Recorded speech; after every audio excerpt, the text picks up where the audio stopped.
नहीं जी, so different courses with the different names in the electrical and the automation जो कि हम provide कर रहे हैं on the different platforms, video recorded lecture and the physical trainings and the live Zoom training are available with us. This is our actually and website link buraq.org और LMS का जो हमारा लिंक है वो liveskill.com है, जो कि already जिसके ऊपर रिकॉर्डेड वीडियोस हमारी अवेलेबल होती है। रिकॉर्डेड में ये होता है रिकॉर्डेड सेशंस के अंदर बाज़ सेशंस वो ज़रा चीप इन कॉस्ट आपको अवेलेबल हो जाते हैं। अब ई टैब का हमारा सेशन है इन एक्चुअल ये 15,000 उसकी फीस है एंड इन वीडियो 3,000 में दैट इज ऑफर्ड हो रहा है इन वीडियोस। तो that's depend on this one. आज का जो हमारा एजेंडा है वो हमारे पास आ गया था जी, सीमेंस वर्कशॉप S7 300। एक्चुअली जो सीमेंस है आपके पास,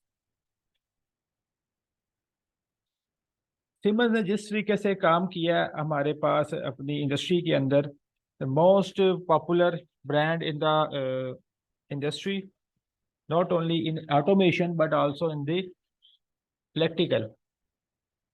इसका इलेक्ट्रिकल में भी डिमांड, इसकी इलेक्ट्रिकल में बल्कि ज्यादा डिमांड है ऑटोमेशन की निस्बत। हम तो सुनते हैं कि सीमेंस की पीएलसीज हैं, भाई पीएलसी नो डाउट सीमेंस की पीएलसीज बहुत यूज हो रही है, इनका इलेक्ट्रिकल सिस्टम बहुत ज्यादा यूज हो रहा है। आप चले जाएं सिटी स्कैन की मशीन, अल्लाह ना करे किसी को जरूरत पड़े, लेकिन आप जाएं तो सीमेंस की मशीनें हैं जी। सीमेंस के mobiles they are already top second number पे थे, नोकिया नंबर 1 था, सीमेंस नंबर 2 था, लेकिन बाद में दोनों ही बेचारे मोबाइल की रेंज के अंदर से निकल गए। इलेक्ट्रिकल के अंदर breakers, electrical appliances, inverters, switches, instrumentation, instrumentation में हर टाइप का instrument, wide variety of equipment जो कि सीमेंस खुद मैन्युफैक्चर करता है या उसके प्लांट जो कि चाइना के अंदर हैं वो बनाते हैं। मोस्ट ऑफ द टाइम बास का तो मेड इन जर्मनी होता है, असम्बल इन चाइना है, तो ये तो टर्म चलती रहती है। सो एनीवे सीमेंस का, क्योंकि हमारा कंसर्न सिर्फ पीएलसी से आज के टॉपिक में, तो हमने देखना है first of all what is the PLC. तो इसकी डेफिनेशन से हम हट के ज़रा थोड़ा सा आगे चलते हैं, because I think you all are look like and professional people, so I am cutting this one. आप ये स्लाइड ले लीजिएगा तो खुद ही देख लीजिएगा बेसिक डेफिनेशंस क्या होते हैं। बेनिफिट्स ऑफ द ऑटोमेशन ये आप देख सकते हैं कि जी आप लोग जब किसी भी कोर्स के अंदर आते हैं, इंडस्ट्री को देखते हैं, क्योंकि इंजीनियरिंग कर ली आप मजबूरी है। अब आप जाके आईटी में जाके एसईओ सीख के कोई शोर करना चाहते हैं तो वो एक अलग चीज़ है, लेकिन मोस्ट ऑफ द पीपल क्या करते हैं, अपनी फील्ड को ही प्रोलॉन्ग करते हैं। ऐसे ही हो गया। अब अपनी फील्ड को प्रोलॉन्ग कर रहे हैं तो इसका मतलब है कि आपको कहीं ना कहीं जाना पड़ेगा, इलेक्ट्रिकल सिस्टम में जाना पड़ेगा या ऑटोमेशन में। दो डिमांडिंग फील्ड है, this is the most in trending. इस वक्त कह लें कि ऑटोमेशन की पीक चल रही है। जो आ गया इसमें वो अपनी बना लेगा, और जो ना आया माइट पॉसिबल कहीं ना कहीं वो पीछे रह जाए। मोस्ट ट्रेंडिंग फील्ड है और इस वक्त पीक पे जा रही है इसकी डिमांड। वजह उसकी ये है कि आज से अगर हम 15 साल पीछे जाएं तो इंडस्ट्री ने इसको एक्सेप्ट नहीं किया था। वजह की थी आप लोग भी मौजूद नहीं थे वहाँ पे। कोई आप लोग मैट्रिक में होंगे, एफए में होंगे, एफएससी में होंगे 10-15 साल पहले, कोई 7वीं 8वीं में होगा। तो इट मीन्स के जब आप लोग ही मैन पावर मौजूद नहीं थी, इंडस्ट्री को पता है भी बंदा नहीं मिलना हमने, अगर उन्होंने पीएलसी लगा ली, अपग्रेड कर लिया सिस्टम। अब छोटी इंडस्ट्रीज भी अपग्रेड हो रही है, ऑटोमेशन पे शिफ्ट हो रही है, और बड़ी इंडस्ट्री के पास तो पहले ही ऑटोमेशन है। अगर हम ब्रांड की बात करें, निशात में चले जाएं, सिमंस लगा हुआ है, Nishat Chunian textile units, Siemens SCADA, Siemens HMI, Siemens PLC, Coke के प्लांट सारे सिमंस पे हैं, Pepsi Siemens, some other brands जो कि स्टील मिल से रिलेटेड है, they are also on Siemens. इसी तरह बहुत सारे आपके जो टेक्सटाइल यूनिट्स हैं वो भी सिमंस पे। ऑयल एंड गैस सिमंस पे। No doubt oil and gas में मल्टी वेरिएट ब्रांड यूज होते हैं, हनीवेल का अपना यूज है, उसके अंदर सिमंस का, एबी का बहुत ज़्यादा यूज है। Allen Bradley is the top most demanding brand in the oil and gas, and Honeywell is also a top number 1 brand. लेकिन ये इतने कॉस्टली और इतनी हाई क्वालिटी के हैं कि कोई लेता ही नहीं। ठीक है जी। वाई?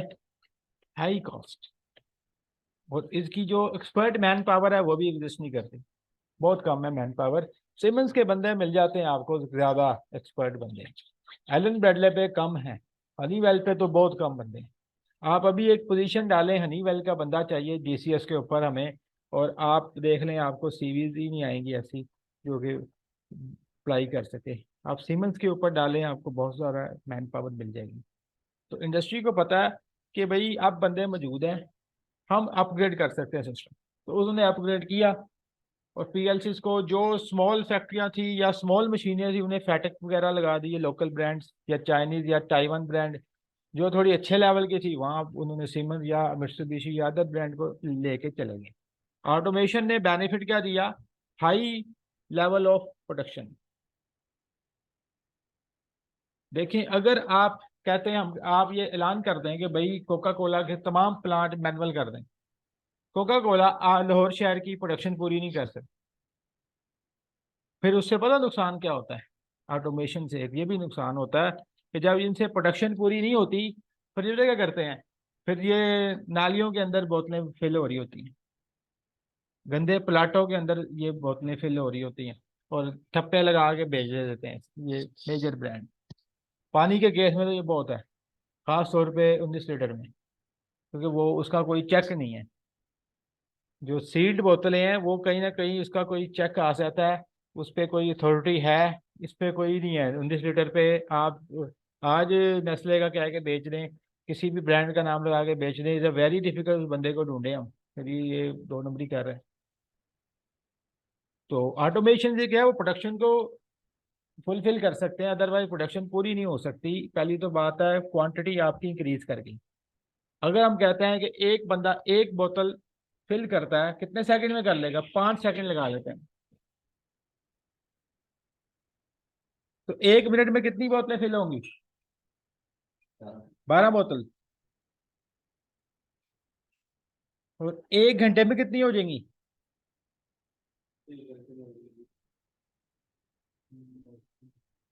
720। अगर उसकी 8 घंटे की शिफ्ट है, कितनी हो जाएगी? 5,760। बंदा है वो, इट मीन्स वो ऐसे काम नहीं करेगा। उसने लंच भी करना है, उसने अपनी जरूरत खुजली भी करनी है, उसने बीच में काम में डंडी भी मारनी है, उसने अपने आप को रेस्ट भी देना है, साथ साथ काम करना है। तो ये बहुत, ये 2,000 भी नहीं बनती एज ए प्रैक्टिकली। उसके बाद क्या है जी? अच्छा, हमने आइडियली देख लिया 5,760। अब आप चले जाएं मैन्युफैक्चरिंग प्लांट गवर्नमेंट पे जी, 2 लाख पेट डेली प्रोडक्शन, 2 लाख पेट, 12 लाख बोतलें एक पेट में, 1.5 लीटर की, वो भी high level of quantities. Quantity increase कर गई, पहली बात। कोक की आप प्रोडक्शन देखें किस तरीके से हो रही है, करोड़ों के अंदर प्रोडक्शन है, 14 करोड़ प्रोडक्शन है उनकी पर मंथ। इतनी बोतलें पी जाते हैं ये लोग, बात समझ रहे हैं? इतनी high level of production with the help of the only automation, because उसने कहीं जाना नहीं है। अगर आप यूनिवर्सल रोबोट्स की बात करें, they are also is a part of a automation, या कोई भी रोबोटिक्स है, इनकी जो प्रोडक्शन लाइन है आपकी, अगर हम होंडा या मर्सिडीज की बात करें, वहां पे रोबोट्स काम कर रहे हैं, लेकिन उनका जो मैनेजर है वो पीएलसी है।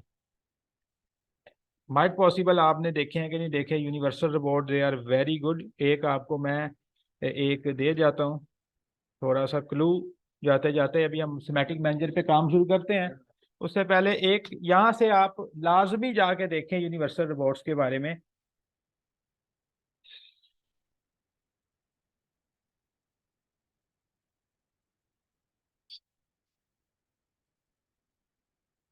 और यहाँ पे इनकी फ्री ट्रेनिंग भी मौजूद है, आप ले सकते हैं इनसे। एनिमेशन टाइप है, वरना रोबोट बहुत महंगा है, दैट इज ऑलमोस्ट 70-80 लाख का रोबोट है। ठीक है, इट इज नॉट अफोर्डेड, कोई भी अफोर्ड नहीं कर सकता। पाकिस्तान में सिर्फ नस के पास है, अगर किसी इंस्टीट्यूट की बात करें, नस के पास है, कंटेन करता है। और बाकी कई लोगों ने ये लेने की सोचा है लेकिन नहीं ले पाए। इंक्लूडिंग वी, हमने भी इस रोबोट को मिल के ज्वाइंट वेंचर करके लेने की कोशिश की, लेकिन अल्टीमेटली उन दिनों कोरोना आ गया, तो वो सारी चीज़ें पेंडिंग चली गई। This is a production line robot. अब ये आपके ऑटोमेशन के साथ पीएलसी इसको सिग्नल दे सकती है, नो डाउट। इसके कंट्रोलर अपने हैं, 6 axis robots, you can see that one. No, अब हम रोबोट नहीं बनाने जा रहे। अब फिर आप एक चीज छेड़ देते हैं, ये पीएलसी कंट्रोल करेगी उन रोबोट्स को भी। PLC is actually automation system that is a manager, actually control system का मैनेजर है। अच्छा, अब इसमें एक और चीज है, बहस में से एक बहस ये भी चलती है कि भाई ऑटोमेशन से ना गुर्बत इंक्रीज हो रही है। देखिए, जहाँ पे प्रोडक्शन लाइन के ऊपर हमें कोक के प्लांट के ऊपर के बंदे आए हमारे पास काम के लिए, ट्रेनिंग के लिए, कहते हैं जी अच्छे खासी मैन पावर हमने निकाली। और कोक से बंदा निकला और बहुत खुश होकर निकलता है, अच्छे खासी उन्हें गोल्डन शेक हैंड और पैसा वैसा मिलता है। लेकिन जब उन्हें निकाला गया तो उसकी वजह ये थी कि जी उन्होंने 1 साल के अंदर सिर्फ मैन पावर की कॉस्ट से अपने प्लांट की कॉस्ट पूरी कर ली। ह्यूज कॉस्ट आपको बहुत ज्यादा बचा दी, मैन पावर कम हो गई, इसका मतलब है जी गुर्बत फैलेगी। पहला क्वेश्चन ये आता है उन लोगों से, इंजीनियर या मैनेजर जो कि इंडस्ट्री के अंदर सीनियर पोजीशन के ऊपर बैठे हैं बाबे, they don't want to change the system, because उन्हें नहीं आती ऑटोमेशन सिस्टम, नहीं आने देंगे। बात समझ रहे? सो अब आपका जो ऑटोमेशन सिस्टम है ये ग्रो किया, पिछले रैपिड ग्रोथ हुई है इसकी लास्ट 10 ईयर्स के अंदर। इस वक्त बहुत सारे लोग इसके अंदर काम कर रहे हैं इंडस्ट्री के अंदर। उसने भी क्वांटिटी इंक्रीज अगर हमने कहा कि हो जाती हैं due to the automation system. आपके जो रोबोटिक्स है इसके ये एक पार्ट है आपके ऑटोमेशन कंट्रोल सिस्टम का। अच्छा, क्वांटिटी इंक्रीज हुई, इतनी हाई प्रोडक्शन हुई, इतनी कॉस्ट उन्होंने पूरी कर ली कॉप ने, तो लोगों का एतराज़ वैलिड है, इससे गुर्बत फैलती, बेरोजगारी। लेकिन यहाँ पे एक कंसर्निंग पॉइंट ये था कि भाई बहुत सारे ऐसे काम है वो इंसानों के करने वाले नहीं है, स्टिल इंसान कर रहे हैं। Welding, welding is a very poor task. Welding इस वक्त आपको आई इफेक्ट करती है, आपकी ईयर इफेक्ट करते हैं, नोज भी कहीं ना कहीं इफेक्ट कर सकते हैं, अंदर अब इनहेल कर रहे हैं उसकी स्मोक को, इंटरनल सिस्टम इफेक्ट करता है। जहाँ पे रिपीटेड टास्क हो रहे हैं ना, पीपल सेड दैट वहाँ पे बंदे की जरूरत नहीं, ऑटोमेशन लगा दें वहाँ पे, सिस्टम एक ही तरह का बार बार काम है, कैशियर की जरूरत नहीं है। आपने देखी एटीएम आई ना, सबने इसको एक्सेप्ट कर लिया, कैशियर बैठाए वो पैसे गिन गिन के कितने चाहिए जी, इतने चाहिए। नो, आप बटन दबाते हैं, कार्ड डाला और सारा सिस्टम ऑटोमेटिकली, कोई बंदा बैठा ही नहीं हुआ, अंदर चौकीदार लाजमी होता है सिक्योरिटी का। ठीक है जी। वाई? बिकॉज कि भी आप चले जाएं अच्छे स्टोर्स के अंदर जो गालिबन पाकिस्तान में पाए जाते हैं कि नहीं, दूसरी दुनिया के अंदर आपने सारा सामान लिया, एंड में वहीं पे आपने अपना कार्ड डाला, पैसे कटे, अब निकल गए, बंदा कोई नहीं है। तो ऑटोमेशन प्रोसेस ने आपकी नो डाउट अगर एक सेक्टर में जॉब्स को कम किया, कई दूसरे सेक्टर की जॉब्स इंक्रीज भी होगी। आप लोग हैं उस सेक्टर में जाके काम कर सकते हैं। नो डाउट पाकिस्तान के मसाइल थोड़े से डिफरेंट हैं। पूरी दुनिया में ऑटोमेशन इंजीनियर की सैलरियाँ ऑलमोस्ट $1.5 लाख तक हैं पर ईयर। और ये एवरेज बंदे की मैं बात करूँ या बिलो एवरेज, तो $1.5 लाख आपके कितने बनते हैं?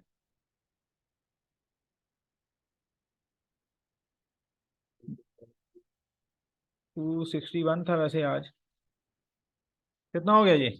4 करोड़ हो गया, 40 मिलियन। तो आपकी ये पर ईयर इनकम है बाहर, that may very depend on the people, lakh से तो ऊपर ही है पर ईयर। और लोग काम कर रहे हैं, मेरे स्टूडेंट्स काम कर रहे हैं, यानी कि वो लोग जो कि ले रहे हैं इतने पैसे, उनकी बात कर रहा हूँ मैं। ये नहीं कह रहा कि ये कहीं पे जॉब डिस्क्रिप्शन में लिखा था, वो हो सकता है इससे बड़ी फिगर लिखी हो। वो स्टूडेंट जो हमारे जाके जर्मनी के अंदर डिफरेंट कंट्रीज में सैलरियां ले रहे हैं। पाकिस्तान में सेक्टर थोड़ा सा एक इंडस्ट्री और सारा जो माहौल है वो बड़ा अपसेट सा है। दे पाकिस्तानी ऑनर जहाँ पे कंपनीज में होता है ना, वहाँ पे मोस्टली होता है कि अच्छी सैलरियाँ नहीं मिलेंगी। जहाँ पे गोरा सिस्टम है या है, तो वहाँ पे सैलरियाँ आप लोगों को अच्छी मिल जाती हैं। बहरहाल उसके भी कई रीज़न है, उन्होंने डॉलर्स में पे करनी है, बड़ी लिटिल अमाउंट बनती है उनके लिए। तो एनीवेज क्वालिटी एंड अच्छा, क्वालिटी कैसे इंक्रीज की ऑटोमेशन प्रोसेस से? क्वालिटी तो पता चल गया, हाई प्रोडक्शन, बार बार काम हो रहा है, बंदा नहीं कर सकता, थक जाएगा, बहुत ज़्यादा बंदे लगाने पड़ेंगे, मैन पावर कॉस्ट बढ़ेगी। क्वालिटी कैसे इंप्रूव हुई? ठीक है, one thing. Okay, another one.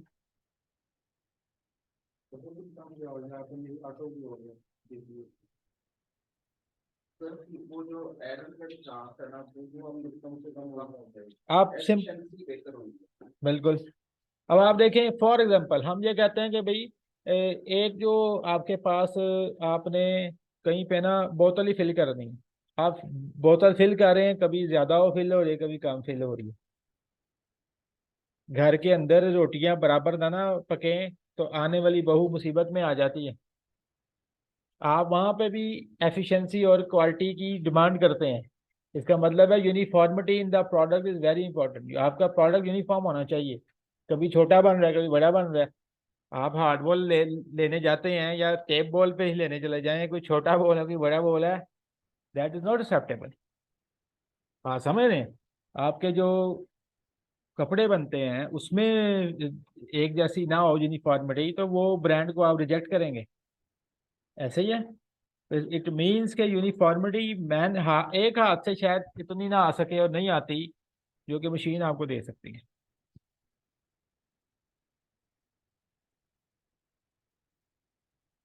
अब आपकी जो ये केक बनते हैं, आटा गूंदा जाता है तंदूर के अंदर, इसका प्रोसेस कैसा है आप सबको पता है। वो बंदा गर्मी के अंदर अपने सारे बाजू बालों वाले, पसीनों वालों, उसके साथ आटा खुद गूंद रहा होता है, ये आप अपने मोहल्लों में देखते हैं।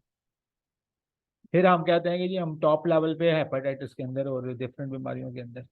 जितनी गंदी बीमारियां हमारे पास पाई जाती हैं, टीबी एंड हेपेटाइटिस वगैरह, जो दुनिया कब की निकल चुकी हुई है इन बीमारियों से। द रीजन इज कि आपके पास सेफ एंड क्वालिटी की चीज़ें ही मौजूद नहीं है। अब वो पर्सन गूंद रहा है, अगर यही मशीन हो वहाँ पे, ऑटोमेटिक उसको आपने साफ करके ऑटोमेटिकली पानी डाल रही है और उसको गूंद रही है, उसके बाद हर प्रोसेस कर रही है, जितना भी उससे करवाना है आपने, तो क्वालिटी आपकी मेंटेन होती है। अब आप देखें प्रोडक्शन, ये इधर है जी, कॉलगेट बनाता है बोनस। आप उनकी इनके यूनिट में चले जाएं, आपको पता है कि चलें, इसको भी ऑटोमेटिक उन्होंने कर लिया, लोड सेल से उन्होंने वेट मेजर कर लिया। अब किसी में ज़्यादा हो आपके पास सर्फ बोनस के अंदर, किसी में कम हो। फॉर एग्जांपल आप लेस का पैकेट लेने गए, यहाँ पे बहुत दफ़ा होता है, इतने बड़े चिप्स के आलू, तो कभी बहुत छोटा सा आलू, कभी जला हुआ भी आलू। आप यही कोई अमेरिकन ब्रांड की चिप्स लें, आप देखें यूनिफॉर्मिटी कितनी होगी, और कोई पीस खराब नहीं होगा, बड़ा छोटा नहीं होगा, मिलते जुलते होंगे।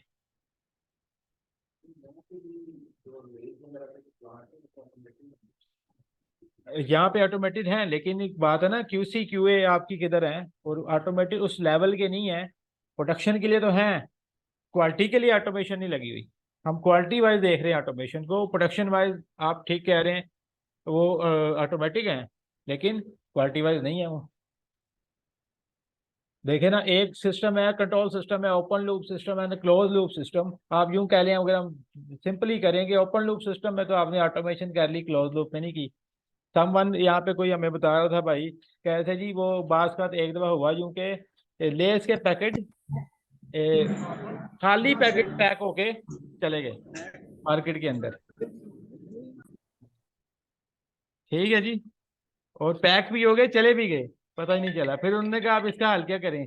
उन्होंने कहा जी अच्छा क्या करना है जी, भाई कोई लगाएं वेट सेंसर फलाने सेंसर जो डिटेक्ट करे। उन्होंने कहा वहां पंखा लगा देते हैं, वहाँ जो खाली होगा उड़ जाएगा। तो ये ऑटोमेशन है जो कि एक्चुअली हमारी है।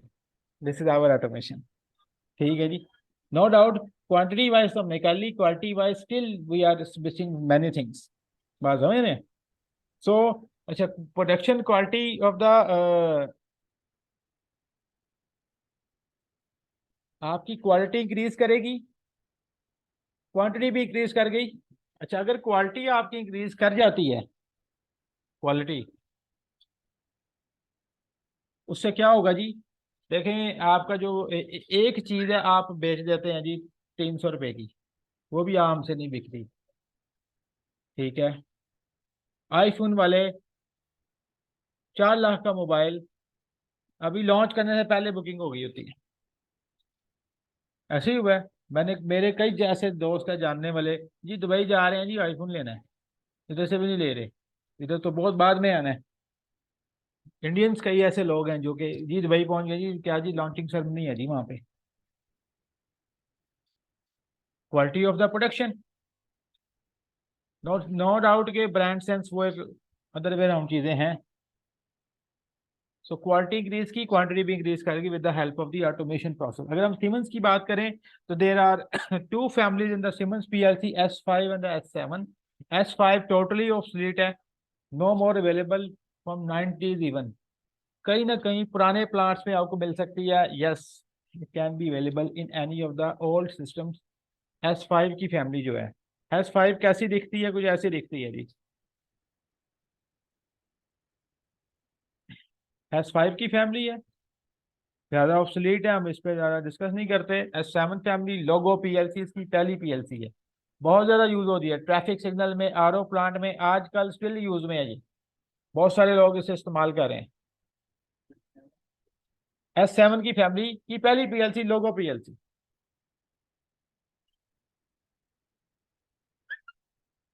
ये ऑलमोस्ट आरओ प्लांट में अभी एक हमारा स्टूडेंट ने लगाई है, कोई बहुत सारे 10-15 आरओ प्लांट में उसने ये लगाई है। एक हमारा दोस्त है वो ट्रैफिक सिग्नल में लगा दिया। ट्रैफिक सिग्नल में तो फैटेक हमने भी लगाई है, S7 1200 भी लगी हुई है ट्रैफिक सिग्नल में, उसके प्रोग्राम मैंने खुद भी किए हुए हैं। यानी कि ट्रैफिक सिग्नल्स भी पीएलसी बेस हैं अब, कंट्रोलर बेस तो थे ही, पीएलसी बेस भी हैं। ये सामने मेट्रो हमारी है मुस्लिम टाउन पे जो पिछड़े वाली या लाहौर की मेट्रो है, इसके गेट कंट्रोल पे सिमंस की ही लगी हुई है, ये तो नहीं लगी, 1200 लगी हुई है। तो बात है कि पीएलसी मोस्ट ऑफ द जगहों पे अब लग चुकी हुई है। अच्छा जी, ऑलमोस्ट ऑब्सोलेटेड ये भी है, सिमंस नहीं इसको बनाता, नो मोर अवेलेबल। चाइना इसको कॉपियां बना रहा है, पुराने में लॉट में चीज़ें मिल रही हैं, कहीं ना कहीं लग रही है ये अभी। इसका सॉफ्टवेयर का नाम है लोगो सॉफ्ट कंफर्ट, और इसकी केबल का नाम है लोगो पीसी केबल। अब किसी भी पीएलसी का अगर आप काम करने जाते हैं किसी भी इंडस्ट्री के अंदर, तो अगर ये दो चीज़ें आपके पास नहीं है तो आपको ज़रूरत नहीं है वहाँ जाके कोई काम करने की, कोई फ़ायदा भी नहीं होगा आपको। पहली बात है उस पीएलसी का सॉफ्टवेयर होना चाहिए, दूसरे प्रोग्रामिंग केबल होनी चाहिए, फिर ही आप ऑनलाइन कर सकते हैं, अदरवाइज कोई फ़ायदा ही नहीं। जाएंगे मिल के मीटिंग करके आ जाएंगे, आप प्लांट के साथ या पैनल के साथ जहाँ पे पीएलसी लगी है ऑनलाइन नहीं हो सकते। So LOGO PC cable for the LOGO PLC and the LOGO soft comfort, इसका सॉफ्टवेयर है। स्मॉल लेवल एटीएस वगैरह में यूज होती है, इस तरह की दिखती है जी। S7 200 बहुत ज़्यादा यूज हुई है, मोस्ट यूज पीएलसी है सिमंस की फॉर द स्मॉल लेवल के अंदर, मशीन्स के अंदर, फोटोकॉपी मशीन्स के अंदर, एटीएस पैनल्स के अंदर, इवन आपके और भी छोटे यूनिट्स जितने हैं आरओ प्लांट थोड़े से बड़े लेवल के वहाँ पर इसने बहुत ज़्यादा अपनी मार्केट बनाई। इन द 2000 टू 2005 तक तो ये टॉप के अंदर रही, देन स्टिल रही है, बल्कि 2010-12 तक रही है टॉप के ऊपर, क्योंकि उसके बाद इसके अपग्रेडेड वर्जन आए। लेकिन सिमर ने इसको भी कर दिया हुआ obsolete, no more available. Siemens अब इसे बनाता ही नहीं। इसका सॉफ्टवेयर है माइक्रोविन, इसकी केबल है पीपीआई केबल। वजह ये है चिलर प्लांट पे बहुत यूज हुई हुई है, ये बहुत जगह पे अभी भी चल रही है। अभी एक हत्तार से कॉल आई जी, ये S7 1200 की प्रोग्रामिंग करनी है, S7 200 की, कोई बंदा भेजे। स्टिल कई एयरपोर्ट पे चिलर सिस्टम पे लगी हुई थी ये। तो द थिंग इज ये बहुत ज़्यादा यूज हो रही है, चाहे ऑब्सोलीट है लेकिन सिस्टम तो पुराना ही है। ये इधर पड़े हुए हैं हमारे पास लैब में, ये सारी PLC S7 200 लोगो। इसकी जो सॉफ्टवेयर है माइक्रोविन, इसकी जो केबल है पीपीआई केबल। नहीं जी, S7 300 most demanding in medium level and high level. वो स्मॉल लेवल पे थी, ये मीडियम लेवल के ऊपर और हाई लेवल के ऊपर बहुत ज़्यादा यूज हो रही हैं। मास्टर स्लेव कॉन्फ़िगरेशन के अंदर ये खुद मास्टर बन के 200 को स्लेव के साथ भी यूज़ कर सकते हैं। इसी 200 के साथ मास्टर स्लेव कॉन्फ़िगरेशन हो सकती है, 400 के साथ ये स्लेव और मास्टर 400 हो सकता है PLC। मास्टर स्लेव कॉन्फ़िगरेशन के अंदर ये बेहतरीन PLC है। बहुत ज़्यादा यूज़ है इसका इंडस्ट्री का। आप कोई भी आपकी medium to high level industry है 300 के बगैर हो ही नहीं सकती। S7 300 के बगैर ये हमारे पास ये पैनल है उसका भी, S7 300 PLC। मैंने बताया निशात जैसे बहुत सारे ब्रांड लिए, कोक, यही PLC लगी हुई। इवन के we have discuss about the one of the virus Stuxnet which was manufactured by the some of the hackers. उन्होंने ये एटॉमिक पावर प्लांट्स को हैक, एटॉमिक न्यूक्लियर जो प्लांट्स हैं यूरेनियम के, उनको हैक करने के लिए एक वायरस बनाया स्टक्सनेट। वहां पे भी सीमंस लगी हुई है यूरेनियम के प्लांट्स के ऊपर। The the use of the Siemens is very high. जो भी कॉन्स्पिरेसी थ्योरीज है, विकीपीडिया पे एक आर्टिकल पढ़ा हुआ है, अगर आप देखना चाहते हैं तो यू कैन गो एंड अपने इंटरेस्ट के लिए रीड कर लीजिएगा। इस पे काफ़ी सारी लेक्चर्स हो सकते हैं स्टक्सनेट है क्या टेक्निकली, लेकिन हमारा अभी आज स्कोप नहीं है। Is a malicious computer worm first uncover in 2010 में ये बना, निकाल दिया इन्होंने। And thought have to change and target supervisory control and data acquisition, SCADA को टारगेट किया and believed to be responsible for causing substantial damage to the nuclear program of Iran. Although neither country इस application ने माना नहीं, इसमें किया क्या, Stuxnet target specially programmable logic controller PLC,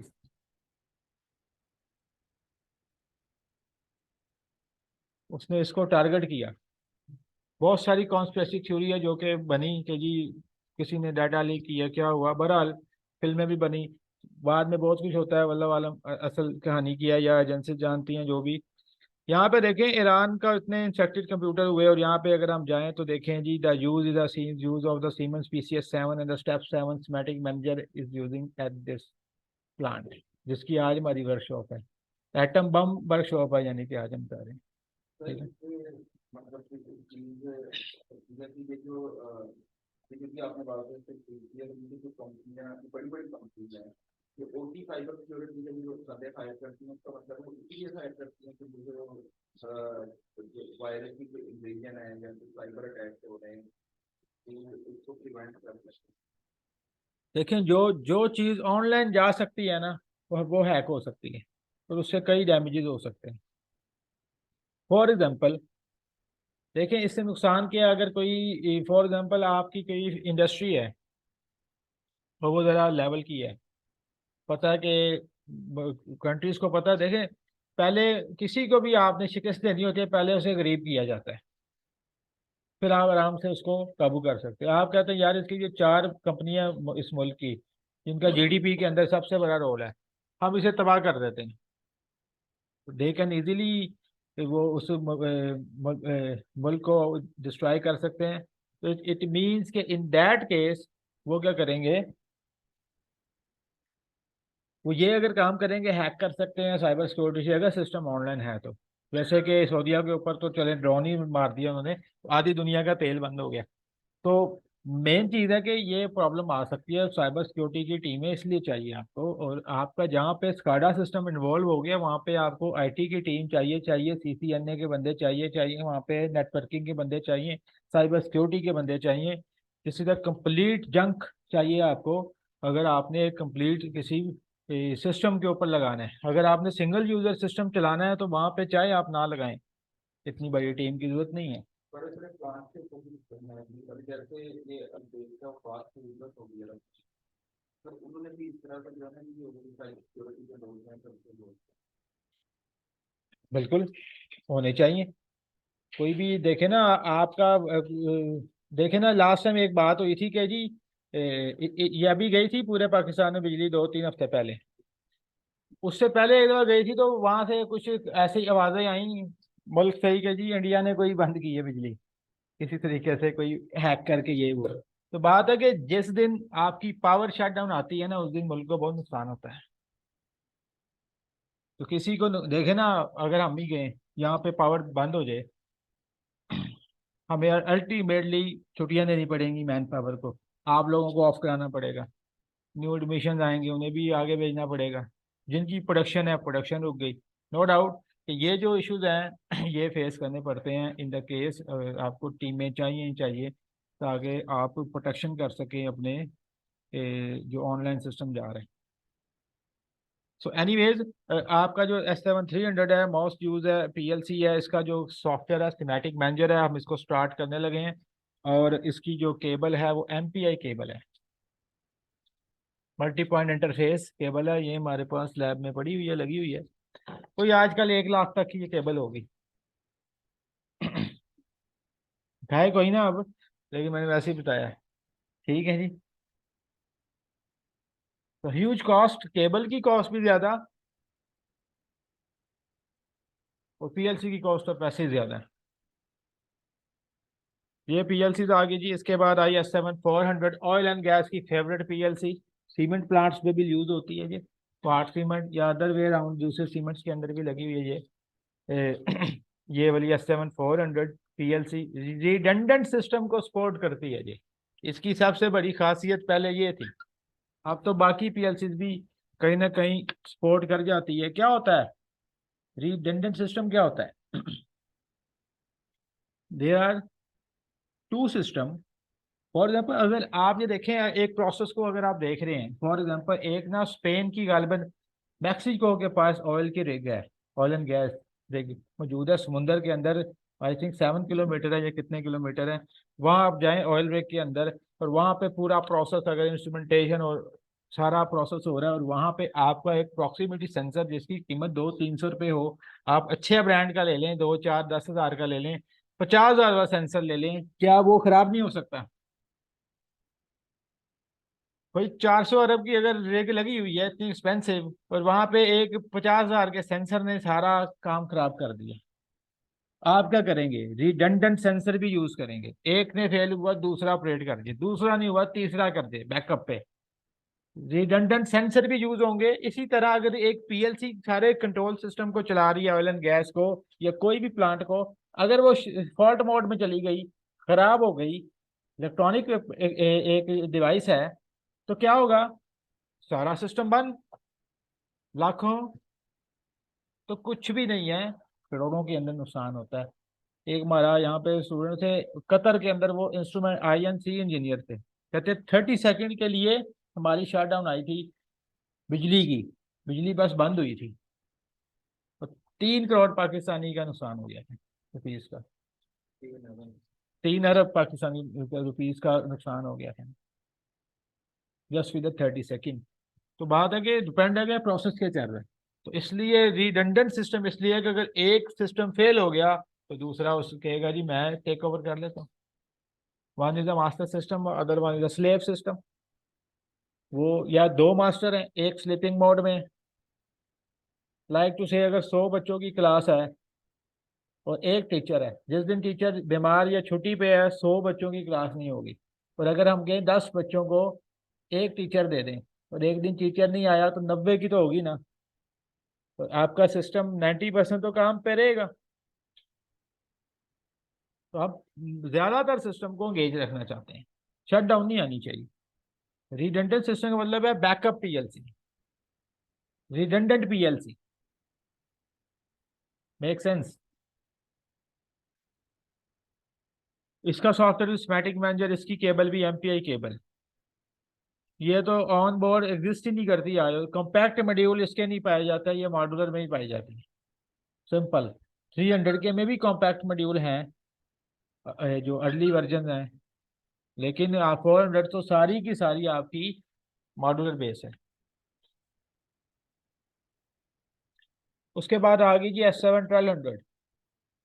actually इन्होंने देखा कि हमने 200 ऑब्सोलीट तो कर दी भाई, मशीन लेवल पे क्या पीएलसी लगनी नहीं। उन्होंने कहा अब अगली क्या चीज़ है। यहाँ पे सिमंस को काफ़ी टफ टाइम मिला 2004-5 के से 2010-12 तक, अच्छा खासा टफ टाइम मिला, बाकी ब्रांड ने दिया। इसके बाद था कुछ नहीं, पिछले स्ट्रीट करके ये लाए, अगला कुछ लाए नहीं। फिर उन्हें 200 का एक वेरिएंट लेकर आए, सक्सेसर कह लें, वो कह लें, रिप्लेसमेंट कह लें। उसकी आ गई S7 1200। ये मेट्रो है, मैंने बताया, इसके गेट कंट्रोल के लिए यूज हो रही है। ऊपर ही आप चंद कदमों के फासले पे आग में लगा, ऊपर पैनल लगा है, वहाँ पे ये ई पीएलसी लगी हुई है। मशीन्स के अंदर छोटे चिलर्स, एक सोसाइटी को हमने ये लगा के दिया था ट्रैफिक सिग्नल के लिए, ये यूज हो रही है। क्योंकि ट्रैफिक सिग्नल में आपकी आयु कितनी है, 4 वे चौक का भी हो तो 4 4 और 3 3 12 आपकी आउटपुट्स होगी, और कुछ आपने पेडेस्टेरियन की लगा ली, कर कर आगे 14 20 बूथ से ज़्यादा आउटपुट नहीं बनती। तो ये छोटी पीएलसी मीडियम स्केल में, स्मॉल स्केल में यूज हो सकती है। S7 1200 ईथरनेट उसकी कम्युनिकेशन केबल है, आसान हो गया काम।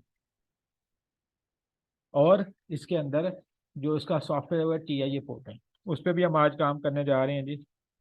जब तक ये जो दूसरी जो आपने सिमेटिक मैनेजर वो जो S7 वो जो 400 में S7 300 की सॉफ्टवेयर है, तो उसको हम टीआई पोर्टल से भी चला सकते हैं। देखिए TIA पोर्टल के अंदर S7 300, S7 400, S7 1200, S7 1500 programme हो सकती है। 200 और लोगो नहीं प्रोग्राम हो सकती TIA पोर्टल के अंदर। टोटली इंटीग्रेटेड ऑटोमेशन तो है, वजह उसकी क्या है, उसके अंदर पावर भी है, DOL स्टार डेल्टा पावर का सारा सेक्शन है, रोबोटिक सेक्शन है, उसके अंदर इन्वर्टर्स हैं, उसके अंदर सर्वोज हैं, मोशन ड्राइव्स हैं, मोशन कंट्रोलर्स हैं। एक ही सॉफ्टवेयर में HMI है, स्काडा है, स्काडा एडवांस है, यूनिफाइड स्काडा है, क्लाउड स्काडा है। टोटली इंटीग्रेटेड ऑटोमेशन TIA उसने एक ही में डाल दी। पहले ये अलग अलग थे, पहले सॉफ्टवेयर था इनका PLC का स्कीमेटिक मैनेजर, स्काडा था विनसीसी एक्सप्लोरर, HMI था विनसीसी फ्लेक्सिबल। अब वो तीनों ही खुडे लाइन लगे हुए हैं, लेकिन स्टिल टॉप पे जा रहे हैं, TIA से अभी भी ज्यादा यूज हो रहे हैं। क्योंकि इंडस्ट्री ने 5 साल के लिए नहीं बनी होती कोई मशीन, प्लांट है वो 15 20 साल के लिए होता है, फिर अपग्रेड होता है। अब जो पहले लग चुके हैं, अब वो TIA की लॉन्च पे ये तो नहीं करेंगे जी अपना प्लांट ही बंद कर दें। हाँ, जितने नए सिस्टम बनेंगे वो TIA बेस ही होंगे। इवन के इनके इनको तो ये भी मसले थे कि 5.5 वर्जन स्कीमेटिक मैनेजर का, ये तो विंडो 8 पे नहीं चलता, 10 तो फिर बाद में आई है, 7 तक चलते थे। फिर उन्होंने उसकी अपडेट लेकर आए 5.6 के अंदर, 5.7 के अंदर, क्या वो लेटेस्ट विंडोज पे भी चल जाते हैं। S7 1200 के बाद जो PLC I, that is basically S7 1500, जो कि एक्चुअली 300 की रिप्लेसमेंट है। S7 1500 is a replacement of a 300।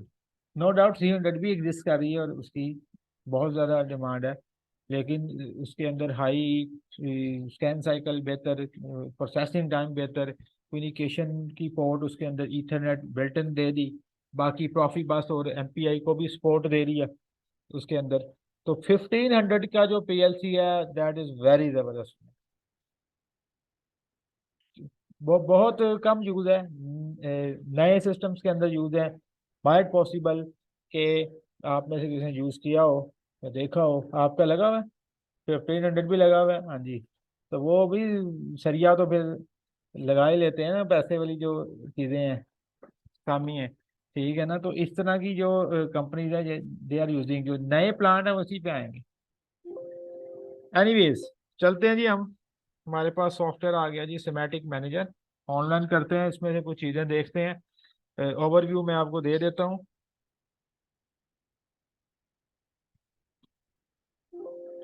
Detail उस पर हम काम करते हैं अभी, और ऑनलाइन भी करते हैं, हार्डवेयर अपलोडिंग भी करते हैं और डाउनलोडिंग भी करते हैं। So that is basically schematic manager software for S7300 हमारा, क्योंकि इस पे आज का कंटेंट है। So that is next, finish and cancel button, so I can go to the finish. देखें दो तरह की टर्म्स हैं जो कि आप यूज कर सकते हैं। देखें जी यहाँ पे है 3152 एक सीपीयू है। अब सिमंस की जो सीपीयू 300 की सीरीज है, इसमें काफ़ी सीरीज थी। इसमें चला 311, 312, 313, 314, 315, 316, 7, 8, 9 तक चली गई हुई है ये। सो हमारे पास जो है ये जो सीपीयू इस वक्त हमारे पास है, इसकी डिमांड बहुत है, market value, the use of this PLC 3152 DP। अब ये डीपी को समझ लेते हैं हम, ताकि हमारे लिए आसानी हो जाए कि डीपी क्या चीज़ है। अगर हम जाते हैं किसी भी हार्डवेयर सेक्शन के अंदर, ये देखें जी ये सॉफ्टवेयर है मेरे पास, ये मैंने इसे ओपन किया, ये देखें हार्डवेयर मेरे पास ओपन हो गया। ये देखें S7300 के सीपीयू आ गए, सीपीयू। अब ये देखें 312, 312, 319 फेल सेफ सिस्टम भी है इसके अंदर, बम प्रूफ भी हैं PLC जी, स्वेलिंग प्रूफ, समझ आइए।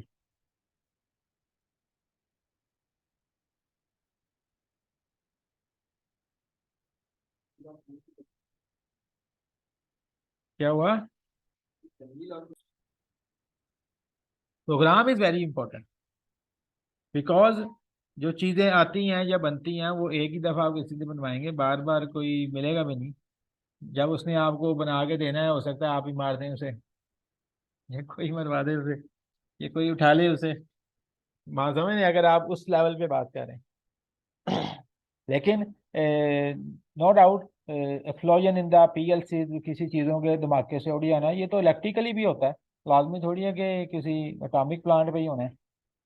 आज फ्लैश में कितनी कितनी एनर्जी रिलीज होती है, आपने शायद आर्क फ्लैश देखे हैं कि नहीं देखे। एक आम सॉकेट के ऊपर अच्छे खासे आर्क फ्लैश हो जाते हैं जो कि इतनी ज़्यादा हाई लेवल एनर्जी रिलीज कर रहे होते हैं, just due to the short circuit. तो उस सूरत में आप अपना सिस्टम बचा लें, ताकि प्रोग्राम कहीं ना कहीं आपका सेफ हो जाए। इसी तरह जैसे आप कहते हैं जहाज में ब्लैक बॉक्स है, कुछ ना कुछ डाटा मिल जाता है ना वहाँ से, हुआ क्या, हमारे पास तो अच्छा रहा होता है जी, पायलट की गलती है जी, बात ही खत्म। ये देखें जी सीपीयूज हैं, ये सीपीयूज हैं 3152 DP। अब यहाँ देखें इसका फायदा, ये जो 2 DP है या PNDP है या 3 DP है, इनसे मुराद क्या है, बात समझ रहे हैं? इनसे मुराद जो है ना वो ये है कि अभी हम देख लेते हैं इनकी मुराद भी।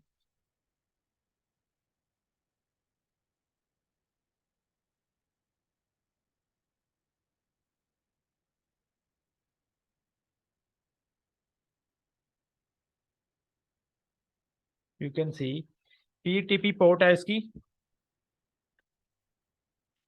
ये है जी MPI, और 2 PNDP का मतलब है इसके अंदर दो पोर्ट्स हैं, एक PN पोर्ट है, एक DP पोर्ट है। PN क्या होगी? PROFINET, that is your industrial Ethernet, LAN वाली पोर्ट होगी। DP का मुराद है distributed peripherals, distributed IOs, that is actually your PROFIBUS. PROFIBUS cable यहाँ पे पड़ी हुई है हमारे पास लैब के अंदर, ये देखें प्रॉफिनेट की केबल, DP पोर्ट, और ये MPI लैदा है।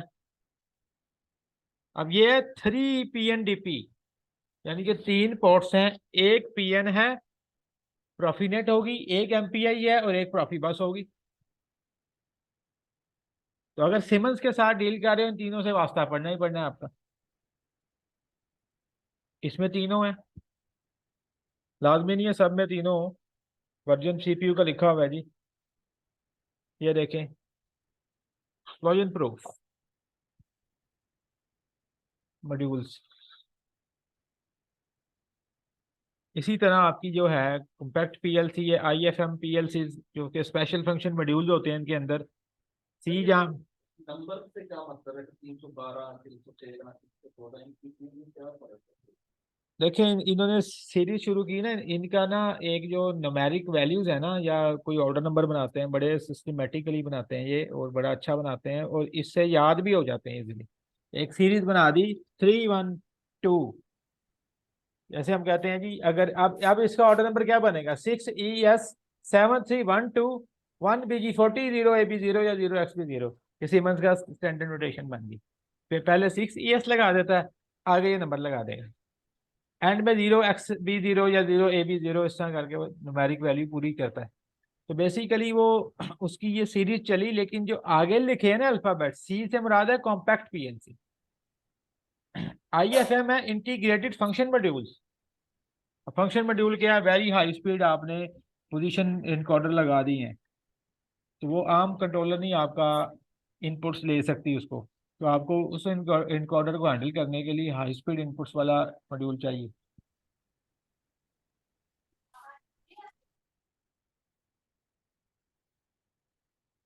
ले जी वापस आते हैं जी हम।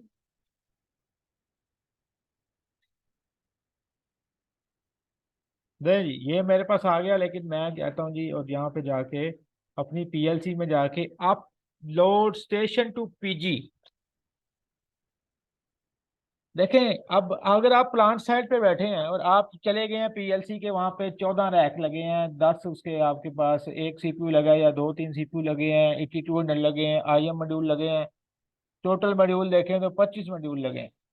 तो सीधा सीधा आसान हल तो ये है, आसान हल नहीं बल्कि मुश्किल हल तो ये है, आप जाएं सबके मॉडल नंबर उतारें, पहले जाके एक एक को लिखें वही सीक्वेंस से, 6ES7312 1BG 1BL0000AB0, सबके ऐसे डिफरेंट डिफरेंट नंबर होंगे, वो उतार के ले आएं, फिर उसको सीक्वेंस से लिखें और यहाँ पे वो हार्डवेयर ऐड कर लें, फिर उस हार्डवेयर को आप इंटीग्रेट कर दें और उसके अंदर सॉफ्टवेयर डाउनलोड कर दें। तो that is not a very practical process. नया सिस्टम डिजाइन कर रहे हैं तो ठीक है, आप कर सकते हैं इस तरह। जब आप प्लांट साइड पे गए हैं तो आप क्या करते हैं, जाके हार्डवेयर उठा लेते हैं, हार्डवेयर उसमें से उठा लेते हैं हम जाके, हार्डवेयर आपने अपलोड किया, फिर आप कहते हैं अब हम सॉफ्टवेयर भी अपलोड कर लेते हैं। तो देखें जी, आप upload station to PG, PG से क्या मुराद है,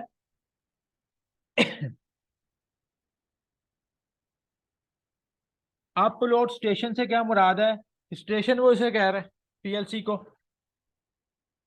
उससे उठाना है, अपलोड अपलोड करना है टू PG, लैपटॉप के अंदर। PG प्रोग्रामर जे सिमंस का लैपटॉप होता है। अक्सर हम देखते हैं यहाँ पे एक टर्म यूज होती है सिमंस में, बहुत ज्यादा यूज हम यूज करते हैं, ये इसका यूज आता है, set PGPC interface. PGPC interface, PGPC क्या है, BG इज योर प्रोग्रामर होता है सिमंस लैपटॉप, अगर आप देखना चाहें, special for the PLC purpose.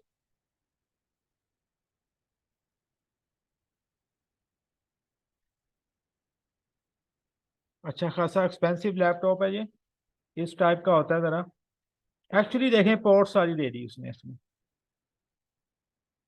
जो सीमेंस पे काम करते हैं ना, जिनके पास ऐसे प्लांट है सीमेंस के, उनके पास PG लाजमी होगा। वो PC के कहा, क्योंकि मसले बात से आते हैं कि ये होगा वो नहीं, सॉफ्टवेयर हुआ, एरर आ गए, मसाइल आ गए, तो PG वो कह रहा है कि आप मेरे, अगर मेरा लैपटॉप यूज कर रहे हो तो सीमेंस, और PC कह रहा है कि अगर आप अपना लैपटॉप यूज कर रहे हो, सेट PGPC इंटरफेस। तो सबसे पहले तो ये सेट करते होते हैं अपलोडिंग से भी पहले। अच्छा जी, S7 ऑनलाइन, इसका कम्युनिकेशन का होता है हमारे पास एक्सेस पॉइंट, वो किसको डायरेक्ट करेगा, PC अडेप्टर MPI, क्योंकि इसकी केबल जो 300 की है, मैंने अभी बात की MPI केबल है, तो ये लगी हुई MPI केबल मेरे सिस्टम के साथ, PLC सिस्टम के साथ।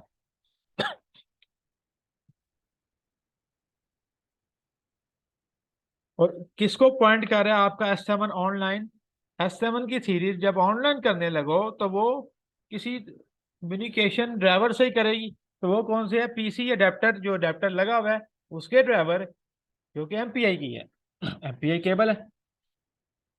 यहाँ से आपका अगर कुछ और है, अगर आप पीएलसी सिम से कर रहे हैं तो ये यूज करेंगे, पीएलसी सिम से भी कर सकते हैं हम सिमुलेटर के साथ। तो बस ये मेरे सेटिंग पहले से हुई हुई है, मैंने इसे कुछ नहीं किया। मैं यहाँ जाता हूँ पीएलसी के अंदर, अपलोड स्टेशन टू पीजी, लेकिन उससे पहले मुझे चाहिए कि मैं अपनी पैनल को ऑन कर लूँ। पैनल बंद पड़ा है, तो वो ऑन करें ताकि पीएलसी ऑन हो जाए, तो फिर मैं कम्युनिकेशन कर सकूँ उससे।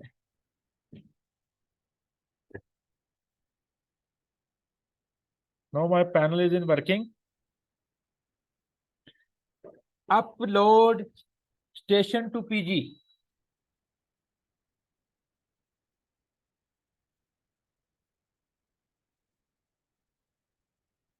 नहीं जी, मैंने इस पर क्लिक किया, व्यू करते हैं जी।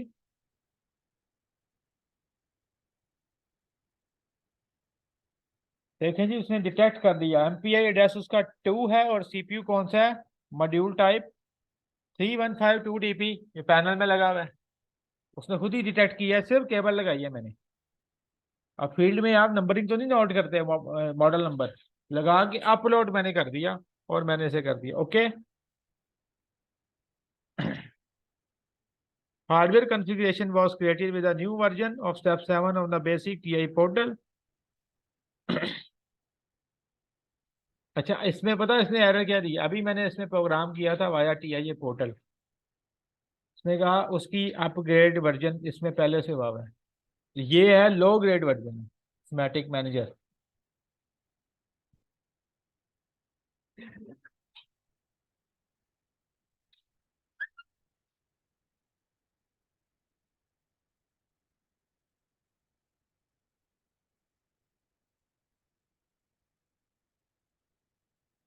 मौसम तो वैसे आ गए। हम्म, 10 दिन है। वो मुझे नहीं करने दे रहा, तो अल्टीमेटली मैं क्या करता हूँ जी, फर्स्ट ऑफ ऑल मैं जाता हूँ जी अपने पास न्यू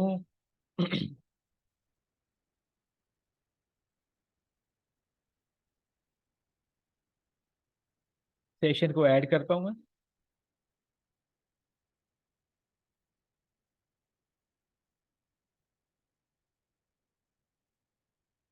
हार्डवेयर में चला जाता हूँ मैं, यहाँ जाके मैं सीपीयू ऐड कर लेता हूँ, जो मेरे पास एक्चुअली लगा हुआ है 3152 DP 2AF14 2AG10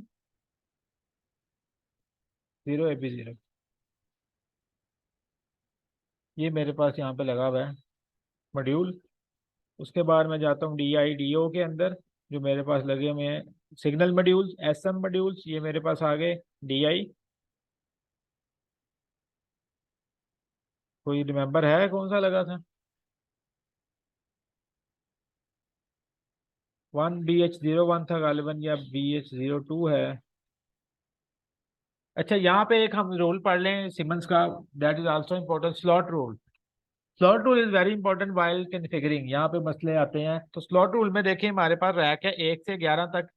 हमारे पास एक रेल के ऊपर 11 रैक बने हुए हैं, एक रेल है, उसके ऊपर 11 पोजीशंस हैं। तो पोजीशन नंबर 1 पे आप सिर्फ पावर सप्लाई लगा सकते हैं और कुछ नहीं लगेगा। देखें यहाँ मैं कुछ लगाना भी चाहूंगा, देखें कहता है module can be inserted only in 4 to 11। ये मेरे पास यहाँ पे है PS, पावर सप्लाई, ये है जी, ये देखें 1 पे वो लग गई है पावर सप्लाई। अच्छा, 2 पे सिर्फ सीपीयू लगता है, 1 पे पावर सप्लाई है, 2 पे सीपीयू है, 3 पे लगता है इंटरफेस मॉड्यूल, IM मॉड्यूल। ये होते क्या हैं IM को अभी आप इग्नोर करें, बियॉन्ड द स्कोप। आप 4 to 11 लगता है signal module, that can be your digital input module, digital output module, analog input module, analog output module. ये सिमंस का स्लॉट रूल है जी। यहाँ पे हम लगा देते हैं DI,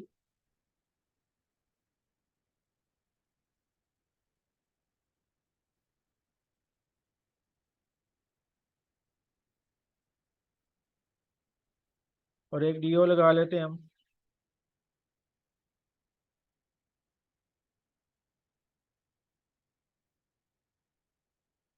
जो मेरे पास एक्चुअली लगा हुआ है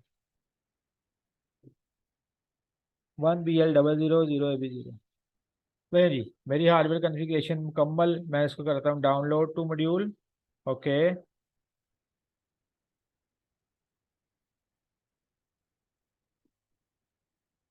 ओके। ओके।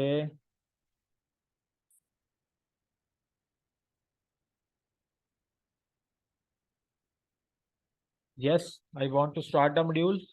वो देखें जी, रन मोड से वो वापस जा रहा है जी स्टॉप मोड से रन मोड के अंदर। Now all is done. यहाँ पे देखें जी, मेरे पास मेरा मॉड्यूल सेव एंड कंपाइल कर लेते हैं हम इसको। यहाँ पे मेरे पास सीपीयू आ गया वापस। लॉक में गए OB1 के अंदर लैडर प्रोग्रामिंग कर दी, ओके कर दिया मैंने। तो देखें जी, मेरे पास यहाँ पे मेरा प्रोग्राम अब मैं बनाने लगा हूँ। I can insert A NONC contact. एक मैंने DOL का प्रोग्राम बना लिया, मोटर ऑन ऑफ कंट्रोल। एक NO लगाया, 0.0 दे दिया। अगर मैंने इनपुट देनी है अपने सॉफ्टवेयर से तो मैं M यूज करता हूँ। अगर मैंने फिजिकल देनी है तो मैं आई यूज करूंगा। तो मैं सॉफ्टवेयर से ही चला देता हूँ जी।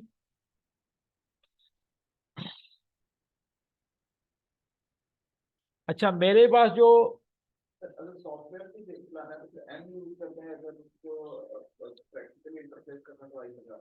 अगर मैंने इनपुट किसी सेंसर से देनी है, मैंने किसी इनपुट किसी क्या कहते हैं किसी बटन से देनी है, फिजिकल वोल्टेज जा रहे हैं अगर इनपुट के ऊपर, तो फिर आई यूज होगा। और अगर एड्रेसिंग जा रही है ओनली तो M यूज होगा। HMI का बटन है तो M यूज होगा। स्काडा का बटन है तो M यूज होगा। यहां से मैं PLC के यहीं से ऑन करना चाह रहा हूँ तो M यूज होगा। Q4.0 में मेरा आउटपुट एड्रेस है जी। आप कहेंगे ये कहाँ से आया?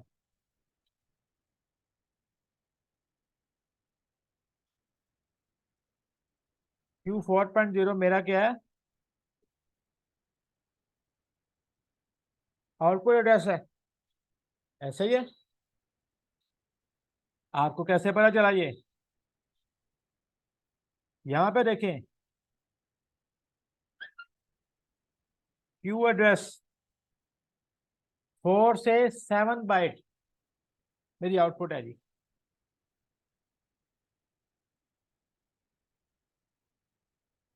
4 से 7 तक है तो पहला एड्रेस क्या बनेगा? Q4.0 से Q4.7 तक। फिर Q5.0 से 5.7 तक, 6.0 से 6.7, 7.0 से 7.7। ये 4 बाइट्स हैं जो कि यूज हुई हैं, क्योंकि ये 32 इनपुट का मॉड्यूल है, इसलिए मैंने यहाँ पे ये यूज किया। Now I can download this one. नहीं जी, यहाँ पे से मैं मॉनिटरिंग करता हूँ ये एनएक्स से। Now you can see it is okay. अब मैं देखें यहाँ से ऑन करना चाहूँ, right click modify to 1, motor start. Operate कर गई motor and it is actually working. I can switch off my motor.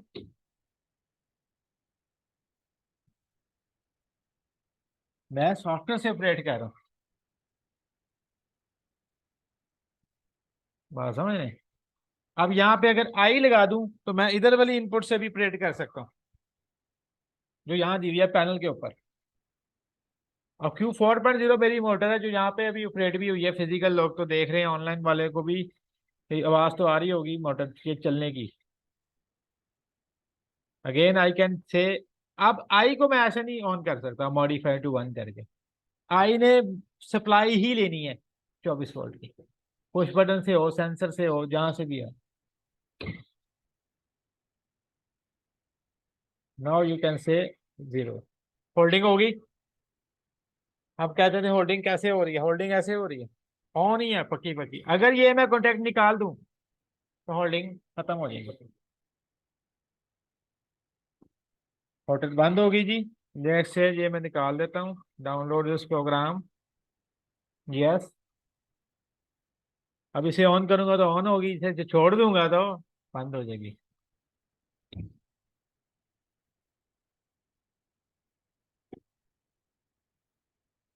तो holding फ्रॉम लैच पॉइंट से होल्डिंग हुई है। डिटेल में होल्डिंग वगैरह हम बहुत डिस्कस करते होते हैं।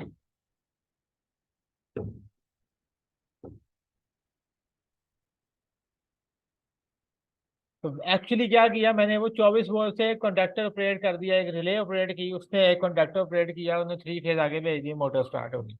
मोटर ये स्टार के अंदर है, डीओएल में ऑपरेट हो रही है, इन्वर्टर से ऑपरेट नहीं हो रही है, डायरेक्ट ऑपरेट हो रही है। इन्वर्टर से भी करवा सकते हैं, this is one of the procedure to run a motor.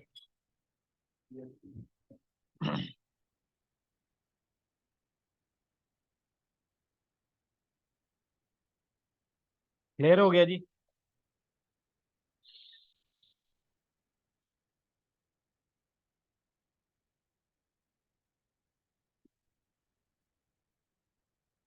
Now you can download the program again. Very simple program, लेकिन ये काम कर रहा है, वर्किंग कर रहा है आपके सामने प्रैक्टिकली। थिंग्स आर, आप अगर आप जाए ना प्लांट के ऊपर, किसी मशीन के ऊपर, पैनल के ऊपर, वो ऐसा ही काम होता है। बांस का तो बैठ के ही नीचे जमीन पे बैठ के ही हो जाता है, कभी जगह जहाँ पे जैसे ही मिल जाए वैसे ही बैठ के। उसमें ये नहीं है कि एसी वाला कमरा मिलेगा, ठीक है ना। जहाँ पे काम है तो फिर बांस का तो मशीनें ऐसी होती हैं जो हाथ काले भी कर देती हैं, वहाँ पे खुद ही काम करना पड़ रहा होता है। Motion controller are the special controllers, they can be या पीएलसीज। ये ब्रॉड टर्म है मोशन कंट्रोलर। ये अदर देन पीएलसीज भी होते हैं, ये पीएलसीज भी होती हैं, इसके साथ और मल्टीवेरिएट चीज़ें, मोशन ड्राइव्स, सर्वोज, उनको कंट्रोल करने के लिए हमारे पास हाई एफिशिएंसी कंट्रोलर होते हैं, हाई स्पीड कंट्रोलर होते हैं, जिसे हम कहते हैं मोशन कंट्रोल। अच्छा सर, मित्सुबिशी की सीरीज में दो तरह की पीएलसीज आती हैं, जनरल पर्पस पीएलसीज आती हैं और स्पेशल पर्पस पीएलसीज। पहले वो लास्ट में मोशन कंट्रोलर वाले वो उससे हम उसके जो स्पेशल पर्पस पीएलसीज के अंदर जो मतलब के काम करते हैं। क्या सीमेंस में भी ऐसा कोई डिफरेंशिएशन की हुई है? देखें, जहाँ पे भी किसी भी ब्रांड में ना, चले मित्सुबिशी में तो आपने खुद कह दिया कि जी जनरल पर्पस और स्पेशल पर्पस, किसी में भी ये नाम दे दें या अदर वे अराउंड हम नाम देते हैं जी मोशन कंट्रोलर। डेल्टा में भी हैं, ये सिमंस में भी हैं, हर ब्रांड में ऑलमोस्ट होते हैं जो कि जो टॉप के ब्रांड हों। फैटक में आई डोंट नो कि किस लेवल के हैं स्पेशल मोशन कंट्रोलर, क्योंकि बहुत जगह पे आपको एक्यूरेसी नहीं मिलती, बहुत जगह पे आपको मिलीमीटर्स के अंदर एक्यूरेसी नहीं मिलती। अल्टीमेटली आपको मोशन कंट्रोलर पे जाना पड़ता है। पर नहीं, सीपीयू ही स्पेशल उनका होगा, फिर उनके मॉड्यूल भी स्पेशल होंगे। That is a motion control. For example, मैं कहता हूँ मुझे अपनी किसी पीएलसी से आउटपुट चाहिए 1 lakh pulses in a second, 1 lakh hertz frequency चाहिए मुझे। अब आम पीएलसी नॉट नहीं करवा लेगी, जो कि ट्रांजिस्टर टाइप है वो करवा लेती है। अच्छा जी, वो उसने करवा ली, मैं कहता हूँ मुझे 6 मेगा हर्ट्ज की ना आउटपुट चाहिए, गेम खत्म। अब वो कहेंगे जी इतनी स्पीड तो नहीं है हमारे पास। हमने कहा ना अभी, हनीवेल को डिफाइन किया कि सबसे अच्छा ब्रांड है, इतना अच्छा है कोई लेता ही नहीं। बात समझ रहे हैं? वजह क्या है? High level processing. उनके एक पर्सन ने हमें खुद कहा, पर्सनली कहता है जी 0.05 माइक्रो सेकेंड पे 50,000 आयोस हमारा कंट्रोलर देता है। लाए कोई ब्रांड, कोई भी नहीं उस पाएगा, पाएगा कोई ब्रांड नहीं, इतनी high level processing. High level processing को आप यूं ही समझें कि एक बंदा है वो काम करता है फौरन फौरन, आपने कहा यार ये लेके आ, उधर गया उधर गया उधर गया, लो ये काम खत्म, ये काम खत्म। एक बंदे को आपने काम दे रही है, पहले तो वो क्या करूं यार, अच्छा करना चाहिए, सोचेगा, फिर हिलेगा, फिर चलेगा, भागेगा तो कभी भी नहीं, सुस्त सुस्त करके काम कर लेगा, टाइम लगाएगा। पीएलसी में भी ऐसे है। नो डाउट उसका वो टाइम भी मिली सेकंड में होगा और हाई लेवल का माइक्रो सेकंड में चला जाएंगे। That is a one of the thing. बात समझ रहे हैं? तो इतनी हाई लेवल प्रोसेसिंग अगर आपको चाहिए तो फिर वो आपके पास स्पेशल कंट्रोलर आते हैं, that are the motion controllers. तो मैंने क्या किया अभी जो मैंने काम करके दिखाया, मैंने एक सॉफ्टवेयर बनाया, हार्डवेयर को खुद मैन्युअली ऐड किया और उसके बाद मैंने डाउनलोड किया। अपलोड अभी मैंने नहीं किया। अब मैं अपलोडिंग भी आपको बताने लगा, क्योंकि मार्केट में जो यूज होनी है चीजें यही होंगी। सीएनजी स्टेशन पे ये पीएलसी लगी हुई है, सारा उसका कंट्रोल सिस्टम इन्हीं पीएलसी पे है, समझ पे। इसको मैंने कर देता हूँ बंद। इसे भी बंद कर देते हैं हम। ये मेरे पास मेन विंडो का ये सीपीयू ऐड है, इसे भी मैं डिलीट कर देता हूँ।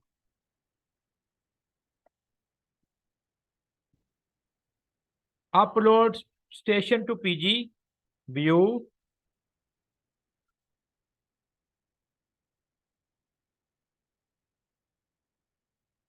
And I can click on okay. Now you can see that उसने स्टेशन उठा लिया जी। एंड देखें वही पीएलसी आ गई दोबारा और मेन हॉबी में गया, उसने प्रोग्राम भी उठा लिया जो अंदर डाला था मैंने। ये वो एक चीज है जो कि सबसे ज्यादा कीमती है। अगर आप पीएलसी ट्रबल शूटर हैं, आप जाते हैं काम करते हैं पीएलसी के अंदर, आपको अपलोडिंग नहीं आती, देखिए प्रोग्रामिंग का वास्ता आपका पढ़ना है लेकिन कम है, ट्रबल शूटिंग का वास्ता अपलोडिंग का वास्ता ज्यादा पड़ता है। भाई अब सारे जहाँ का दर्द मेरे जिगर में है भाई, अब वो भी मसले हैं भाई, सारे हैं। अब पासवर्ड प्रोटेक्टेड भी होते हैं भाई, बिल्कुल होते हैं। अब वो उसका फिर अगला सोल्यूशन है जी, आप क्रैक करेंगे वाया सॉफ्टवेयर क्रैक भी हो जाते हैं, वाया ईप्रोम क्रैक भी हो जाते हैं, वाया माफी क्रैक भी हो जाते हैं कि जी भाई दे दो पासवर्ड भैया, क्योंकि प्रोटेक्शन लेवल बास का ऐसा लगा होता है नहीं ब्रेक कर हो पाता किसी से भी। फिर यही है कि आपने जिससे लिया उसको पे कर दें या उसको मना लें, तो या क्रैक कर लें। या बात का ये होता है आप क्रैक करने जाते हैं ईप्रोम को छेड़ते हैं तो उसमें ये चांस होता है कि आपका प्रोग्राम भी वैनिश हो सकता है। तो फिर वो एक फैक्टर आ जाता है रिस्क का कि प्रोग्राम ज़ाया हो जाएगा। और इसमें एक उससे बड़ा होता है रिस्क। आपने एक क्लाइंट से लिया, उससे वादा किया, उसने आपसे कॉन्ट्रैक्ट साइन करवाया। अब ये टेक्निकल बातें, ये प्रैक्टिकल लोगों को पता होती है। उसने कहा जी इससे आप छेड़खानी नहीं करेंगे, जो छेड़खानी करेंगे हमारा बंदा करेगा। अब आपने उसको ब्रेक करके कोशिश की और प्रोग्राम उड़ा दिया। अब आप कहाँ जाएंगे? उसी के पास जा सकते हैं, रास्ता और कोई नहीं है। उसके बाद जाएंगे वो कहेंगे आपने पंगा क्यों लिया, आप वहां पे भी कॉन्ट्रैक्ट ब्रेक कर बैठे थे। इसलिए बेहतर होता है कि अगर इजीली क्रैक हो रहा है, सिक्योरिटी लेवल कम लगा हुआ है, क्रैक होता है तो ओके, अदरवाइज उसी को पे करके या मना लें उसे। हम हमने एक पीएलसी भेजी थी तो लेवल 1 में देखा नहीं लगी, लेवल 2 सिक्योरिटी लेवल देखा नहीं खुली, लेवल 3 में यही था कि हम उसे मुकम्मल तौर पे ना वॉश कर दें। तो हमें क्लाइंट ने मना कर दिया, कहता नहीं प्रोग्राम नहीं उड़ाना, तो फायदा कोई नहीं फिर। तो बास का ये भी लोग करते हैं कि वो डाउनलोडिंग पे तो पासवर्ड नहीं लगाते, अपलोडिंग पे लगा देंगे। आप प्रोग्राम नया डाल लो चाहे, मेरे वाला नहीं उठा सकते। तो इस सूरत में क्या होगा, इस सूरत में बहुत बड़ी गलती होती है प्लांट साइट के ऊपर, फिर काफी ज्यादा इंसल्ट भी हो जाती है, कंपनियां ब्लैक लिस्ट भी हो जाती है। उनका रनिंग सिस्टम चल रहा है, आप ट्रबल शूटिंग करने गए, आपने गलती से एक खाली प्रोग्राम पे क्लिक मार दिया, वो डाउनलोड हो गया। हो जाएगा, देखे ना ये अभी अंदर ये प्रोग्राम है ना हमारे पीएलसी में।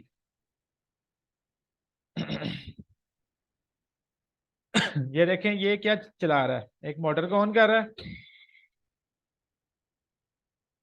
इसने कर दिया।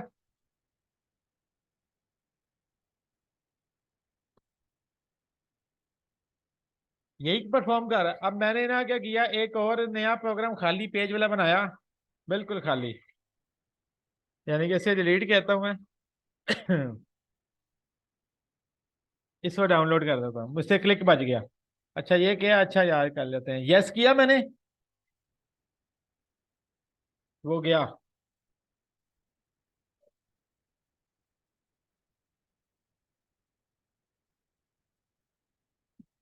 अब नहीं ऑन होना कुछ भी। अब आपने क्या किया, क्लाइंट का प्रोग्राम वॉश कर दिया है। अब यही है कि चुपके से निकल जाओ कहीं ना कहीं दुम दबा के। इस तरह की गलतियां काफी लोग करते हैं, मैंने प्रैक्टिकली देखा है। कई प्लांट बंद कर देते हैं लोग, तो उनको भी पता है कि कोई ना कोई कर सकता है, बैकअप होते हैं, लेकिन अक्सर बैकअप नहीं होते, या वो कह देते हैं बैकअप कोई नहीं है। अगले को तो टेंशन में डालो ना पहले, जिसने हरकत की है। तो अक्सर बैकअप भी नहीं होते। बैकअप जी है जी, वो चाइना बैठे हैं जी जिन सर के पास बैकअप प्रोसेस है, वो तो नहीं आ सकते जी, आपने उड़ाया क्यों। ठीक है जी, तो that is the critical thing कि आपने डाउनलोड का बटन को ऐसे भूलना है कि वो है ही नहीं जैसे। अपलोडिंग पे सिर्फ फोकस रखना है, क्योंकि आपने उनके सिस्टम को उठा के उन्हीं उसी को विजुलाइज करना है, हार्डवेयर पे भी सॉफ्टवेयर पे भी। तो ये एक मेन थिंग है। अदरवाइज क्या होगा जी, you will lose your contract also. वो क्या हाल करेंगे वो फिर उन्हें पता है, और हो जाता है हाल ऐसा। तो लिहाजा कभी भी अपने प्रोग्राम को, क्योंकि बात आप कहते हैं ना भाई पासवर्ड तो लगा है, डाउनलोड भी नहीं करेगा, नहीं भाई, डाउनलोड पे नहीं लगाया होगा, अपलोडिंग पे लगाया, आपने डाउनलोड कर दिया तो आपका प्रोग्राम या खाली पेज डाउनलोड हो जाएगा, प्रोग्राम गया। ये मिस्टेक करते हैं बाज लोग। वो कहता है जी, ये कह रहा है जी यार उन्होंने पासवर्ड लगाया हुआ, मैंने तो अभी किया हो गया। भाई क्या किया, डाउनलोड कर दिया मैंने, वहां पे आप पकड़ के सर बैठ। एनीवेज, नहीं जी, हमारा तो छोटा सा था, हम दोबारा बना सकते हैं। जो मशीन का या प्लांट का होगा वो दोबारा बनना बहुत मुश्किल है।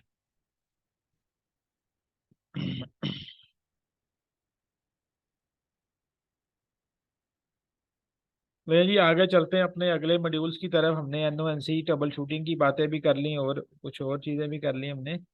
अब हम चलते हैं जी, बहुत ज़्यादा चीज़ें हैं जो इसमें डिटेल में जाएं, सिंबॉलिकली फोर्सिंग, वॉश टेबल, बहुत सारी चीज़ें जो हम डिस्कस कर सकते हैं।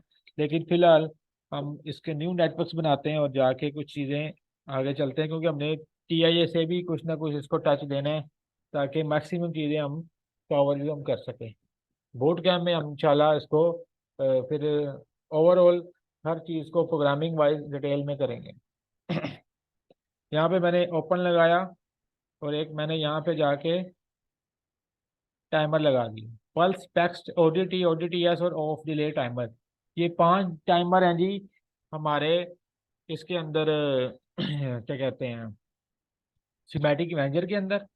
ये 5 है, क्वाइल टाइप, ये है ब्लॉक टाइप, ये पल्स है, ये टेक्स्ट है, ये ओडीटी है, ओडीटीएस है, और ऑफ डिले है। तो मैं आपको कुछ टाइमर्स के बारे में ब्रीफ कर देता हूँ।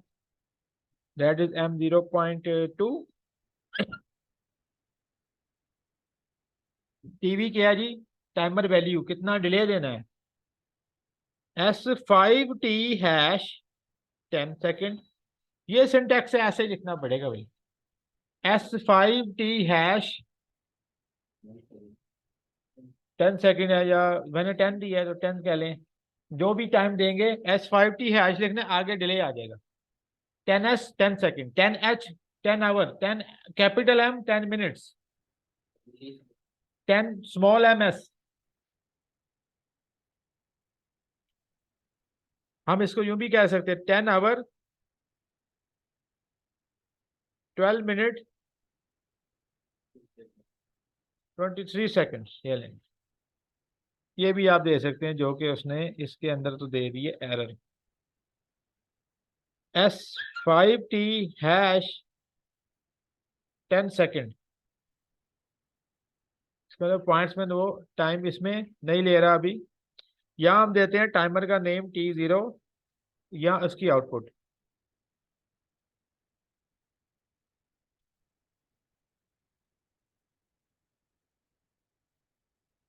फिर मैंने Q0 4.0 ही यूज कर लेता हूँ ताकि मैं अपनी मोटर को ऑन कर सकूँ। ऊपर से मैं Q4.0 बंद कर दूंगा, हटा दूंगा।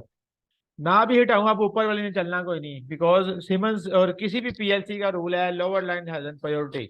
अगर आपने आउटपुट्स को यूज कर लिया है, रिपीट कर दिया, तो नीचे वाला चलेगा। अब आउटपुट कोई नहीं चलनी, लोअर लाइन हैजन प्रायोरिटी। इसको चलाते हैं जी।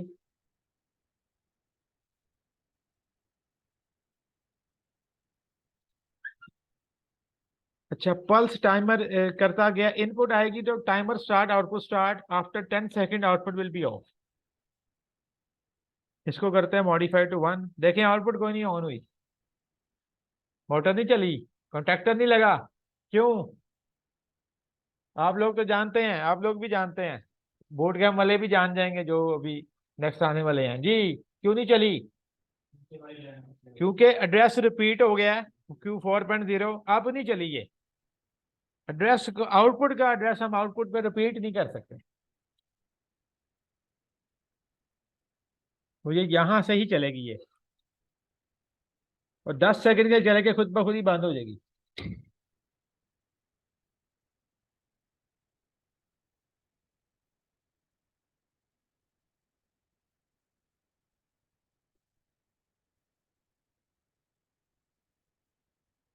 वेरी सिंपल एग्जांपल मैंने ली है, बहुत ज्यादा अगर कॉम्प्लेक्स लूंगा तो हमें बहुत लंबी जाना पड़ेगा। पल्स टाइमर क्या कर रहा है? इनपुट आने पे ऑपरेट करता है, और अगर इनपुट उसके टाइम से पहले चली जाए फिर क्या होगा? फिर टाइमर रीसेट हो जाता है इसके अंदर। पल्स का रहना जरूरी है यहाँ पे, इनपुट का रहना जरूरी है। देखिए मैंने ऑन की, आउटपुट ऑन, लेकिन अगर मैं 10 से पहले ही बंद कर दूं, बंद हो गई। तो ठीक है, ये का पल्स और इसका टेक्स्ट एक जैसा है, इसका पल्स उसका पल्स सेम नहीं है, ये इनपुट डिपेंडेंट है।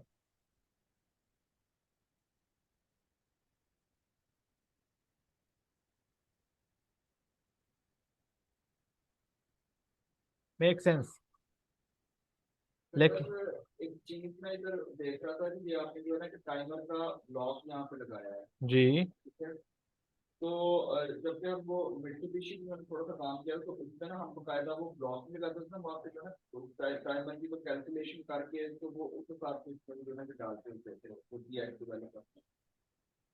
देखें इसमें अंदर ये है कि जो आप बात कर रहे हैं जीएस डेवलपर का, वो डिफरेंट टाइप्स के टाइमर हैं, उसकी एक टाइम बेस होती है। बेसिकली वो टाइम बेस की बेस पे आप कैलकुलेशन करते थे। नॉर्मल जो टाइमर उनके हैं वो होंगे ऑलमोस्ट आई थिंक 0.1 सेकेंड के हैं।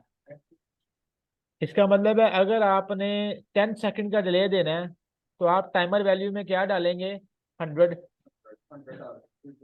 तो फिर 10 सेकेंड का बनेगा। एक्चुअली वो टाइम बेस का होता है, तो ऑलमोस्ट हर पीएलसी में टाइम बेस होती है। स्टैटिक में भी हम ऐसे ही करते हैं, डेल्टा में भी करते हैं, एलन बेडले में भी टाइम बेस है। तो टाइम इधर क्योंकि उसने फ्लेक्सिबिलिटी ये दे दी, आप मिली सेकंड में भी डाल दें, सेकंड में भी डाल दें। उधर उन्होंने वो प्रोविजन नहीं रही, बल्कि उन्होंने टाइम बेस से कहा आप अपना टाइम मिली सेकंड में भी ले सकते हैं। इधर डायरेक्ट आप मिली सेकंड में ले सकते हैं।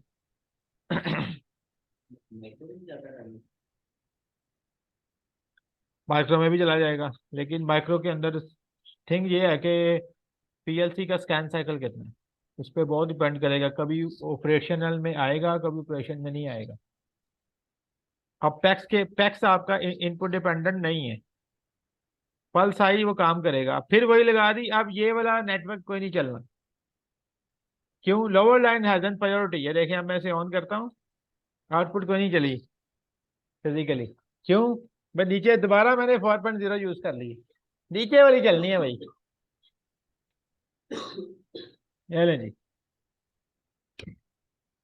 अब इनपुट बंद भी कर दूं तो टाइमर अपना टाइम पूरा करेगा और 10 सेकंड के बाद आउटपुट बंद कर देगा और मोटर बंद हो जाएगी।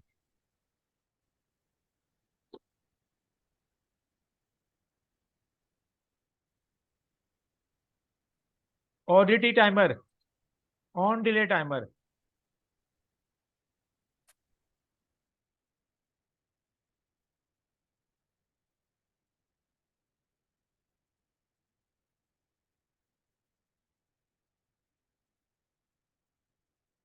ये क्या चीज है जी? 10 सेकंड के बाद आउटपुट ऑन होगी।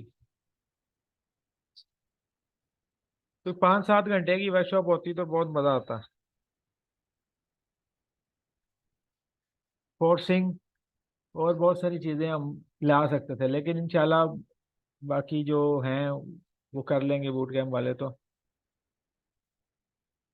अब देखिए जी, इनपुट ऑन की, टाइमर ऑन हो गया लेकिन आउटपुट नहीं ऑन हुई। 10 सेकंड के बाद आउटपुट ऑन होगी। टाइमर चल रहा है जी।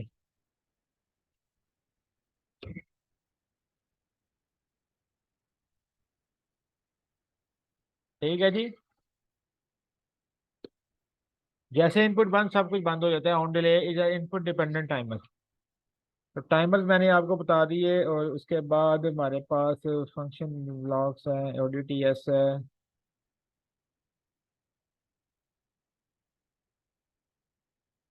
ऑफ डिले कर लेते हैं टाइमर, वो रिटेंटिव है, इतना मज़ेदार नहीं है।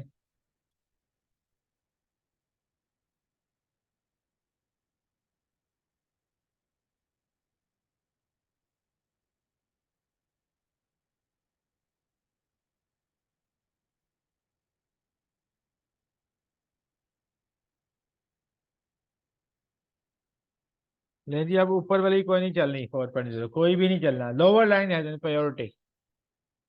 अच्छा, ऑफ डिले क्या होता है? इनपुट ऑन होगी तो साथ ही आउटपुट भी ऑन हो जाएगी। जब तक इनपुट ऑन है आउटपुट चलती रहेगी, और जब इनपुट ऑफ होगी तो टाइमर स्टार्ट हो जाएगा, और after 10 second output will be off. ये देखिए, इनपुट ऑन।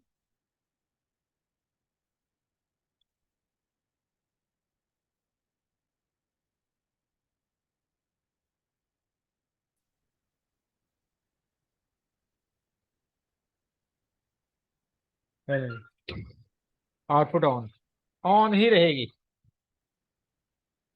टाइमर कब चलेगा? जब इनपुट ऑफ करेंगे हम, और 10 सेकंड टाइम पूरा होने के बाद आउटपुट बंद कर लेंगे। टाइम स्टार्ट हो गया है।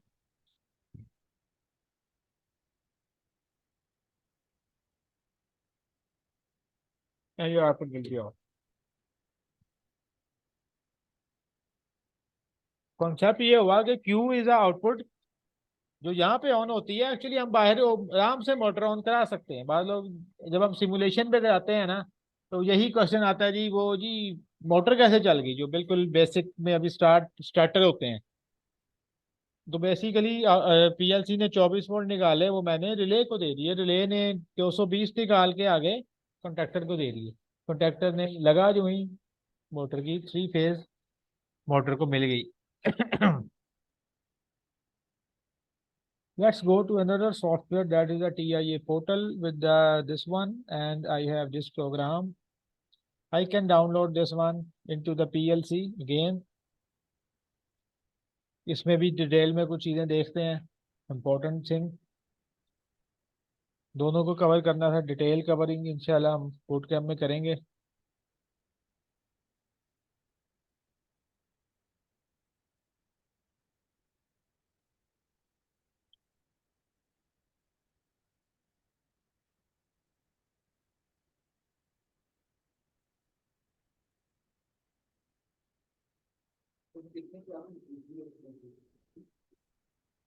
3 क्लासेस वीकली। इस बार हमने सोचा कि हम कोई 4 क्लासेस पे जाएं। 3 मंथ्स। तो डेली क्लास है 1 से 2 घंटे की। 2 घंटे कभी ज़्यादा भी चली जाती है, प्रैक्टिकल बेस है क्लास जो है। कल आप कितने बजे गए हैं? 10 बजे, आई थिंक 7 बजे शुरू हुई थी, क्योंकि फिर प्रैक्टिकल पे लगाया तो फिर वो टाइम लग जाता है प्रैक्टिकल चीज़ों पे, कोई ना कोई मसला आ गया। पैरामीटरिंग की, एक चीज़ को सेट किया, दूसरी सेट की, तीसरी सेट की, तीसरी सेट की, पहली खराब हो गई, फिर पहली सेट की दोबारा। ये हार्डवेयर में मसाइल आते हैं, ये इसी को एक्सपीरियंस कहते हैं।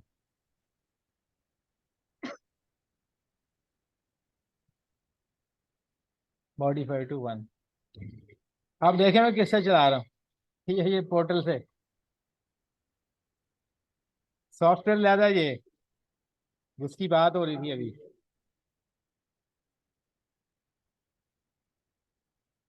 बंद कर दीजिए मैंने। अच्छा, टाइमर इसके पास भी ऐसे ही है ज्यादा, मैं प्रोग्रामिंग डिटेल में नहीं जा रहा, कुछ हम मजीद चीजें देखते हैं। देखें यहाँ पे मेरे पास एक ऑप्शन है, watch table. Very good option.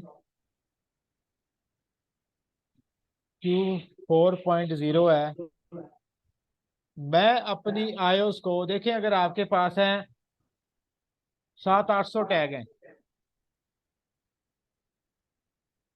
600-700 networks हैं, बात समझ रहे हैं।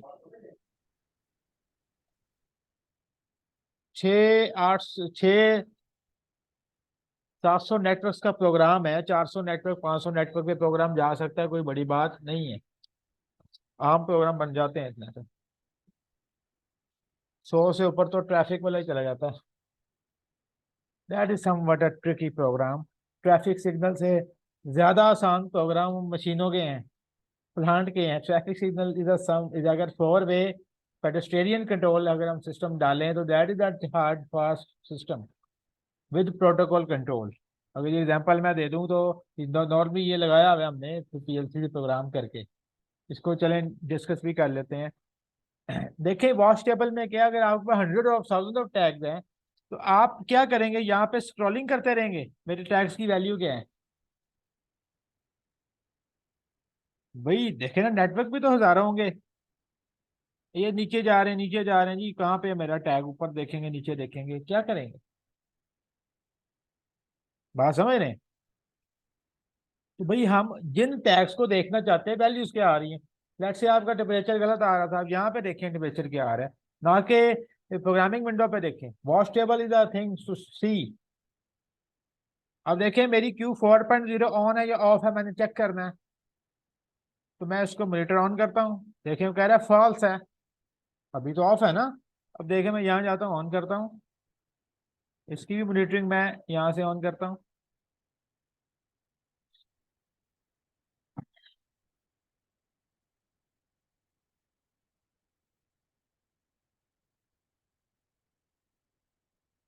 ये देखें जी, ऑन किया, modify to one, watch table में गए, अब देखें ट्रू है। तो भाई एक टैग में तो मैं वहां भी देख लेता हूँ, यहाँ भी देख लेता हूँ, लेकिन जहाँ पे 100 ऑफ टैग है मैं नहीं देख सकता। दूसरी चीज, जहाँ पे आपके पास लोअर लाइन का मसला आ रहा है, वह यहाँ तो नजर आ रहा है सप्लाई जा रही है, फिजिकली ऑन नहीं हो रही। तो आप वॉच टेबल में देखें ऑन भी हो रही है कि नहीं हो रही। अच्छा, यहाँ पे एक बहुत अहम चीज है, force table. Do you know what is force table. अच्छा, मैं फोर्सिंग नहीं करूंगा क्योंकि इन्वर्टर भी है, 3 फेज भी है। फोर्सिंग करने के लिए, फोर्सिंग होती क्या है किसी भी एक इलेक्ट्रिकल ऑटोमेशन सिस्टम के अंदर, देखें 2 से 3 तरीके से आप फोर्सिंग करते हैं। आप सेट परफॉर्म करने लगे हैं, आप फैट परफॉर्म करने लगे हैं तो आपको फोर्सिंग की जरूरत पड़ सकती है। आप ट्रबल शूटिंग करने लगे हैं, आपको फोर्सिंग की जरूरत पड़ सकती है। आपने सेट करना है, सेट डिसिप्लिन टेस्ट के अंदर क्लाइंट कहता है जी या मुझे चेक कराएं जी आईओएस को। सबसे पहले तो हम पीएलसी लेते हैं, उसकी आईओएस ही चेक करते हैं, पैनल की वो आउट निकाल रही है कि नहीं निकाल रही। कमीशनिंग तो ये बाद में होनी है जब आपकी चीजें लगनी है, आगे लोड लगना है। जैसे कि ये पैनल आया था तो ये टर्मिनल्स पे तो मोटर हमने बाद में लगाई है, पैनल तो हमें टर्मिनेशन तक मिल गया। अब पीएलसी सही है कि नहीं सही, मैं कहूँगा मुझे ऑन करके दिखाओ, आईओएस मुझे ऑन करके दिखाएं। कहेंगे अच्छा ऑन करें, उससे पता चलेगा पैनल ठीक है, आउट आउट निकाल रहा है, ठीक है हम अपना लोड कनेक्ट करते हैं, आगे टेस्टिंग शुरू कर देते हैं। तो हम क्या करते हैं, उसे बजाय के प्रोग्राम लिखें और उससे ऑन करें, वो भी एक वन ऑफ द वे है, हम यहाँ पे फोर्सफुली भी ऑन कर देते हैं। अब फोर्सफुली में एक मसला है, सैट में क्या हुआ या फैट के अंदर, कि आपका अभी लोड कनेक्ट नहीं था, आपने फोर्सिंग कर दी, चलो वहां पे केस चल सकता है। वहां पे भी डिपेंड करता है, कोई इंटरलॉकिंग तो नहीं हुई हुई। अब इसकी एग्जांपल लेते हैं रियल टाइम।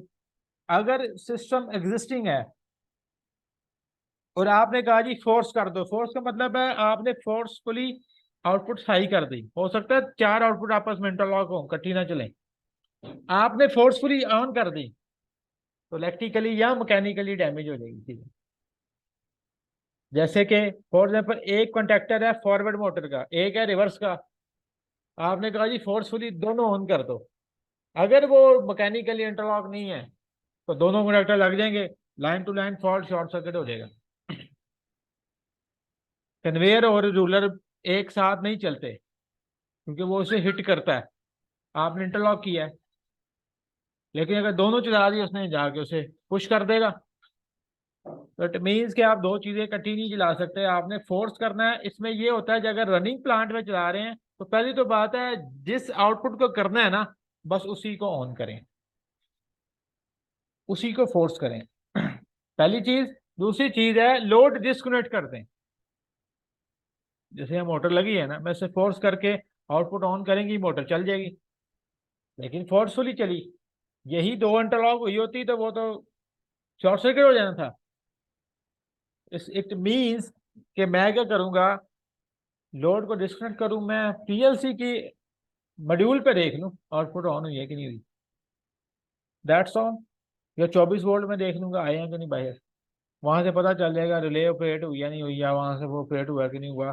और वहां से फिर आगे तो वायरिंग का इलेक्ट्रीशियन भी देख लेंगे। तो अगर मैं फोर्सफुली ऑन करूं और फोर्स ऑन कर दूं, question, are you sure you want to on by forcefully? Yes. अब ये प्रोग्रामेटिकली नहीं चली, फोर्सफुली चली है, पता चल गया आउटपुट सही है जी, पीएलसी वाले का मसला नहीं है, इंस्ट्रूमेंटेशन का मसला है जी, डाल दो दूसरे डिपार्टमेंट पे, मैकेनिकल वालों का इशू है जी। क्योंकि घूम के आके अक्सर ये होता है फील्ड के अंदर कि पीएलसी वालों की गर्दन पकड़ी जाती है, ये उनका मसला है जी। हमने तो सारा चेक कर लिया, क्योंकि वो छुपा होता है, प्रोग्राम होता है, अंदर होता है, तो उन्हीं का है, फिर वो आएंगे देखेंगे तो मसला पता चलेगा। अब ये ऑन है, लेकिन इस पे फोर्स लगा हुआ है, देखें F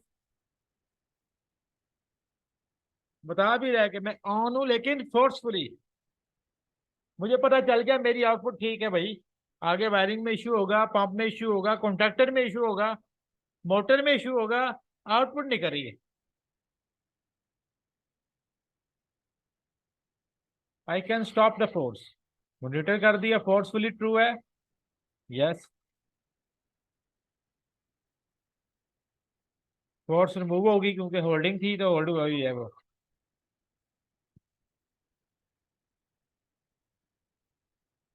I can apply a force,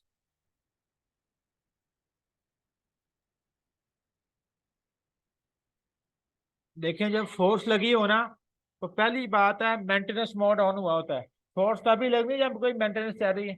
देखें ये लाइट ऑन है फोर्स की, उधर भी ऑन है सीपीयू के अंदर, समझ रहे हैं?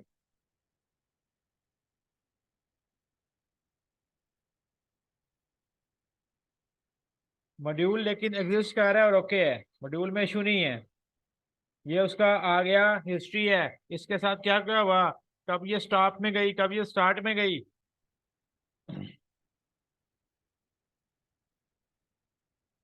ये फर्मवेयर की अपडेट है,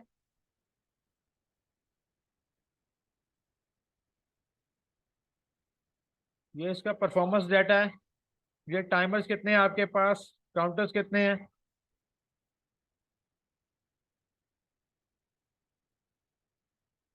ले जी watch and force table troubleshooting and maintenance के वाले से ऑनलाइन एंड डायग्नोस्टिक्स में जाके भी आप अपने इन चीज़ों को देख सकते हैं कि क्या यहाँ पे हो रहा है, फोर्स इज अप्लाइड, अगर पीएलसी फॉल्ट मोड में चली जाए एरर भी आ जाएगा, एरर भी आप यहाँ पे देख सकते हैं, एरर भी हम देख सकते हैं, लेकिन अभी कोई एरर आया नहीं। मॉड्यूल रजिस्टर ओके है।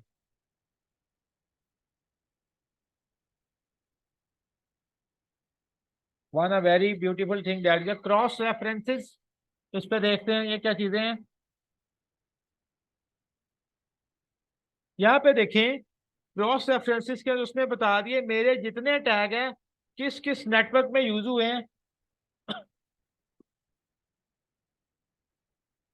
बात समझ रहे हैं, किस किस नेटवर्क के अंदर यूज हुए हैं उसने हमें बता दिए टैग, और किस किस ब्लॉक में यूज हुए हैं। अगर आपके पास एफ बी ब्लॉक है, एफ सी ब्लॉक है, मेन ओबी है, साइक्लिक इंटरप्ट है, आपने लिए हुए हैं, किसके अंदर कौन सा टैग पड़ा है वो है। अगर मैंने उसके ऊपर जाना है, मैं क्लिक करता हूँ, देखिए कहता है जी टैग टू मेन के नेटवर्क वन के अंदर है। मैंने क्लिक किया उसी पे ले गया मुझे। मेरा टैग फाइंडिंग बड़ी इजी होगी क्रॉस रेफरेंसेस से।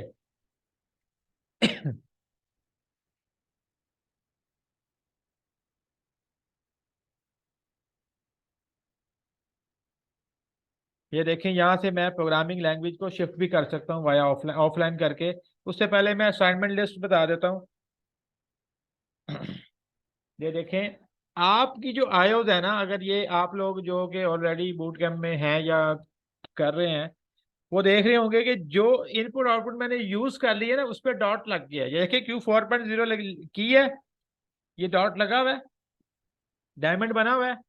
ये देखें बी M0.0 0.1 यूज की हुई है मैंने प्रोग्राम के अंदर होल्डिंग के लिए। तो इससे ये पता चलता है अगर बहुत लार्ज प्रोग्राम है, पता चल जाएगा कौन सी इनपुट आउटपुट या कौन सी मेमोरीज या कौन सी इनपुट्स या कौन सी आउटपुट मैं यूज कर चुका हूँ। ये दो यूज की है, ये देखें जी M0.0 ये है क्योंकि MB0 की ये मेमोरी है, और MB0.1 ये है। मैं इधर आता हूँ, ये देखें 0.0 M0.1 यूज हुई है, और Q0.0 यूज हुई है, Q0.0 भी यूज हुई हुई है यहाँ पे देखें।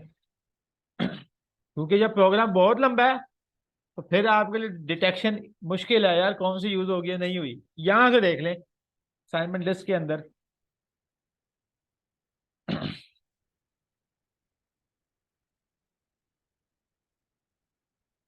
मेमोरी रिलीज भी देख सकते हैं। बिल्कुल देख सकते हैं, ये देखें ये मेमोरीज को ही देखें हमने।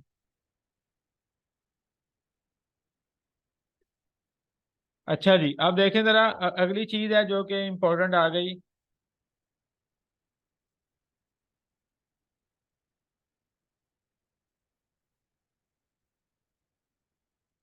इसको ऑफलाइन करता हूँ मैं, और देन मैं क्या करता हूँ जी, switch programming language. I can also switch my ladder into the FBD. ये एफबीडी है जी आपके पास, कितने उसने प्यार से हमें इजाज़त दे दी। एसटीएल में लिखना है जी, तो ये एसटीएल लैंग्वेज है जिसके अंदर आपने प्रोग्रामिंग लिख ली है जी। इसी तरह एक एससीएल है, सी लैंग्वेज फिर आ जाती है, उसमें भी आप प्रोग्रामिंग कर सकते हैं। अब ये क्यों बातें मैंने की, ये आप जब ज़रा ब्रांड में काम करेंगे फिर आपको इसकी नीड पड़ सकती है, या बाहर जाते हैं तो नीड आ सकती है कि आप एक लैंग्वेज से दूसरी लैंग्वेज में शिफ्ट होके उसको भी प्रोग्राम को रिलेट करके समझ सकते हैं। Ladder is a common language most used. That's why we are using a ladder.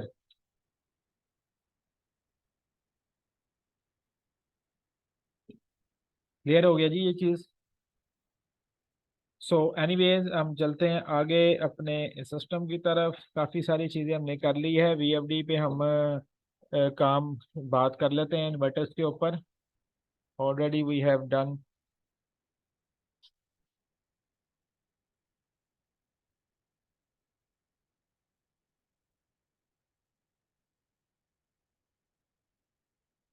Variable frequency drive. Frequency very करती है तो मोटर की स्पीड वेरी करती है किस प्रिंसिपल के तहत? एक फार्मूला पढ़ा होगा आपने, speed is equal to F into 120 over P.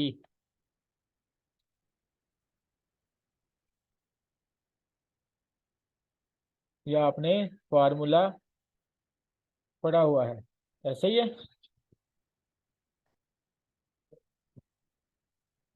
अब 120 तो कांस्टेंट है ही, पी भी कांस्टेंट है क्योंकि मोटर बन चुकी है, पोल कांस्टेंट है उसके। इसको हम वेरिएबल कर देते हैं तो एक्चुअली क्या होता है, speed is directly proportion to frequency हो जाता है। फ्रीक्वेंसी बढ़ेगी स्पीड बढ़ेगी, फ्रीक्वेंसी कम होगी स्पीड कम होगी। अभी इन्वर्टर पे हम काम करते हैं, थोड़ा सा प्रैक्टिकली चला लेते हैं मोटर, फिर डिटेल में आप ये सारे इन्वर्टर से बूट कैम्प में काम करेंगे इंशाल्लाह ताला। सो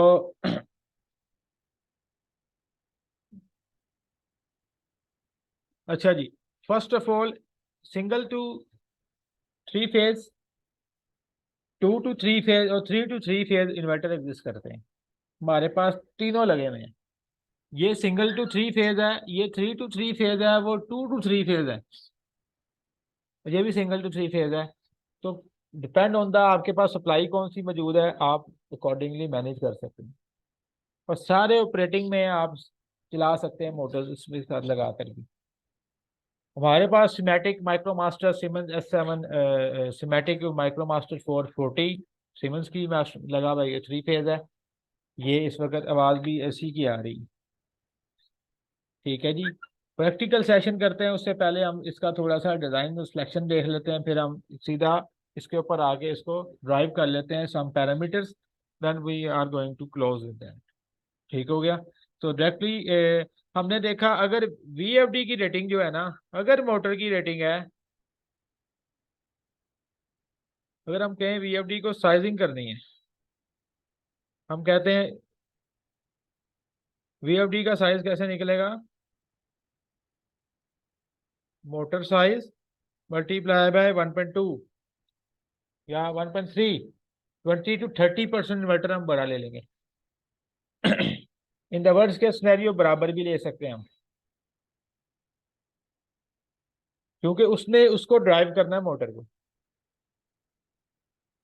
अगर 11 किलोवाट की मोटर है तो 15 किलोवाट का इन्वर्टर ले लें आप। तो हमें वायरिंग का भी पता चल गया, सिंगल टू थ्री फेज और थ्री टू थ्री फेज भी हम वायरिंग यूज कर सकते हैं। इन्वर्टर पावर वायरिंग यहाँ पे आपके पास लगी हुई है, आप देख सकते हैं।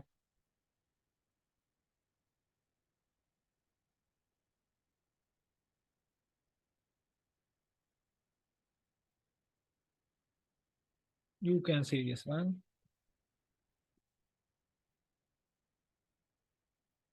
ये इनपुट जा रही है, सीधा मोटर में जा रही है। ये इन्वर्टर के टर्मिनल्स हैं।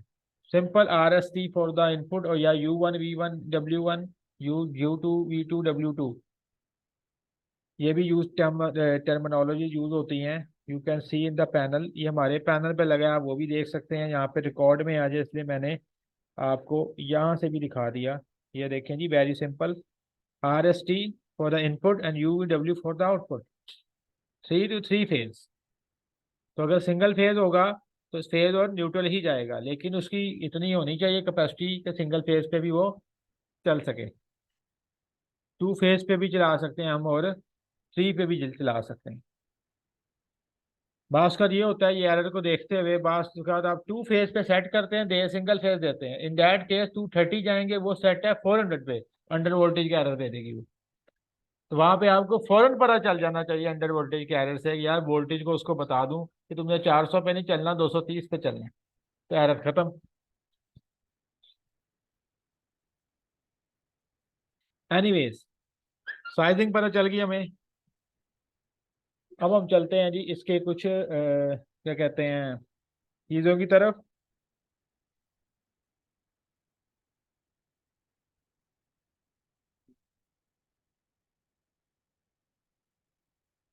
ये हमारे पास जो VFD मौजूद है, इसके ऊपर चलते हैं। We have different parameters available. ये देखें, अगर मैं पैरामीटर पे जाता हूँ, I one fix parameters of P1000 970 factory reset करना है। अगर मैंने 970 पे जाके मैं 0 करूंगा डिसेबल हो जाएगा, और अगर 1 करूंगा तो ये सारे पैरामीटर रीसेट हो जाएंगे। Selection of frequency set point, ये देखें जी, अगर आपने फ्रिक्वेंसी सेट करनी है फ्रॉम द पोटेंशियोमीटर तो 1 कर दें, किसमें जाके 1000 में जाके। पोटेंशियो से मुराद है जो उसका बिल्ट इन पोटेंशियो ऊपर लगा होता है। और अगर आपने बाहर से 0 से 10 वोल्ट देने हैं, वो पीएलसी से है, सेंसर से है या पोटेंशियो से है, तो आप एनालॉग इनपुट पे कर दें। फिक्स फ्रिक्वेंसी देने हैं तो ये कर दे, यूएसबी बीओपी लिंक करना है या कॉम पोर्ट से करना है, आपने कम्युनिकेशन बोर्ड से करना है, एनालॉग दूसरी से करना है, तो आप वो पैरामीटर सेट कर सकते हैं। अभी हम ये वाला पैरामीटर सेट करते हैं और ये दो पैरामीटर सेट करके इसकी ऑपरेशन परफॉर्म कर लेते हैं।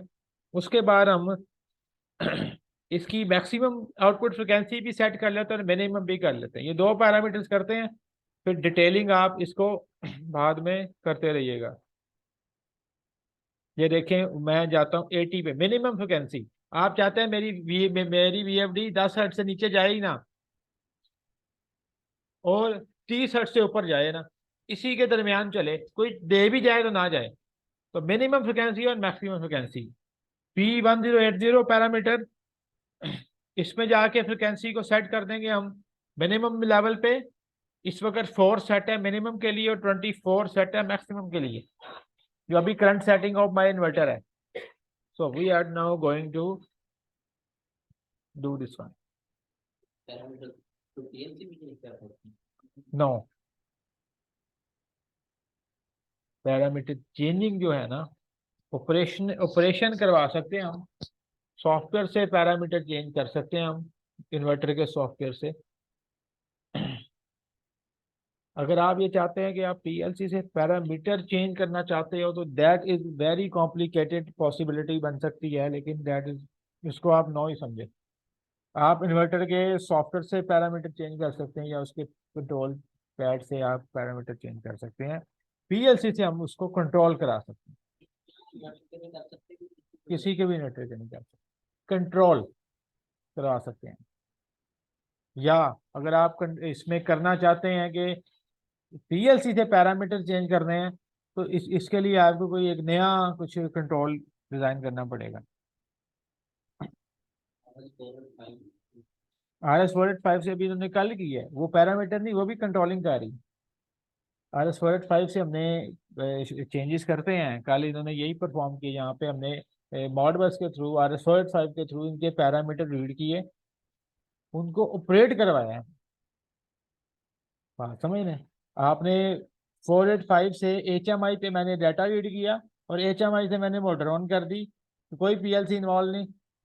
HMI से मैंने वो परफॉर्म कर दिया, कोई इन्वॉल्व नहीं है। जो ये कहना चाह रहे हैं, कह रहे हैं हम सारे पैरामीटर को पहले पीएलसी में रीड करें फिर उसका एक कंट्रोल कॉम्प्लेक्स सिस्टम बनाएं, तो उस तरीके से पॉसिबिलिटी है, लेकिन ऐसा is not very possible thing, not recommended.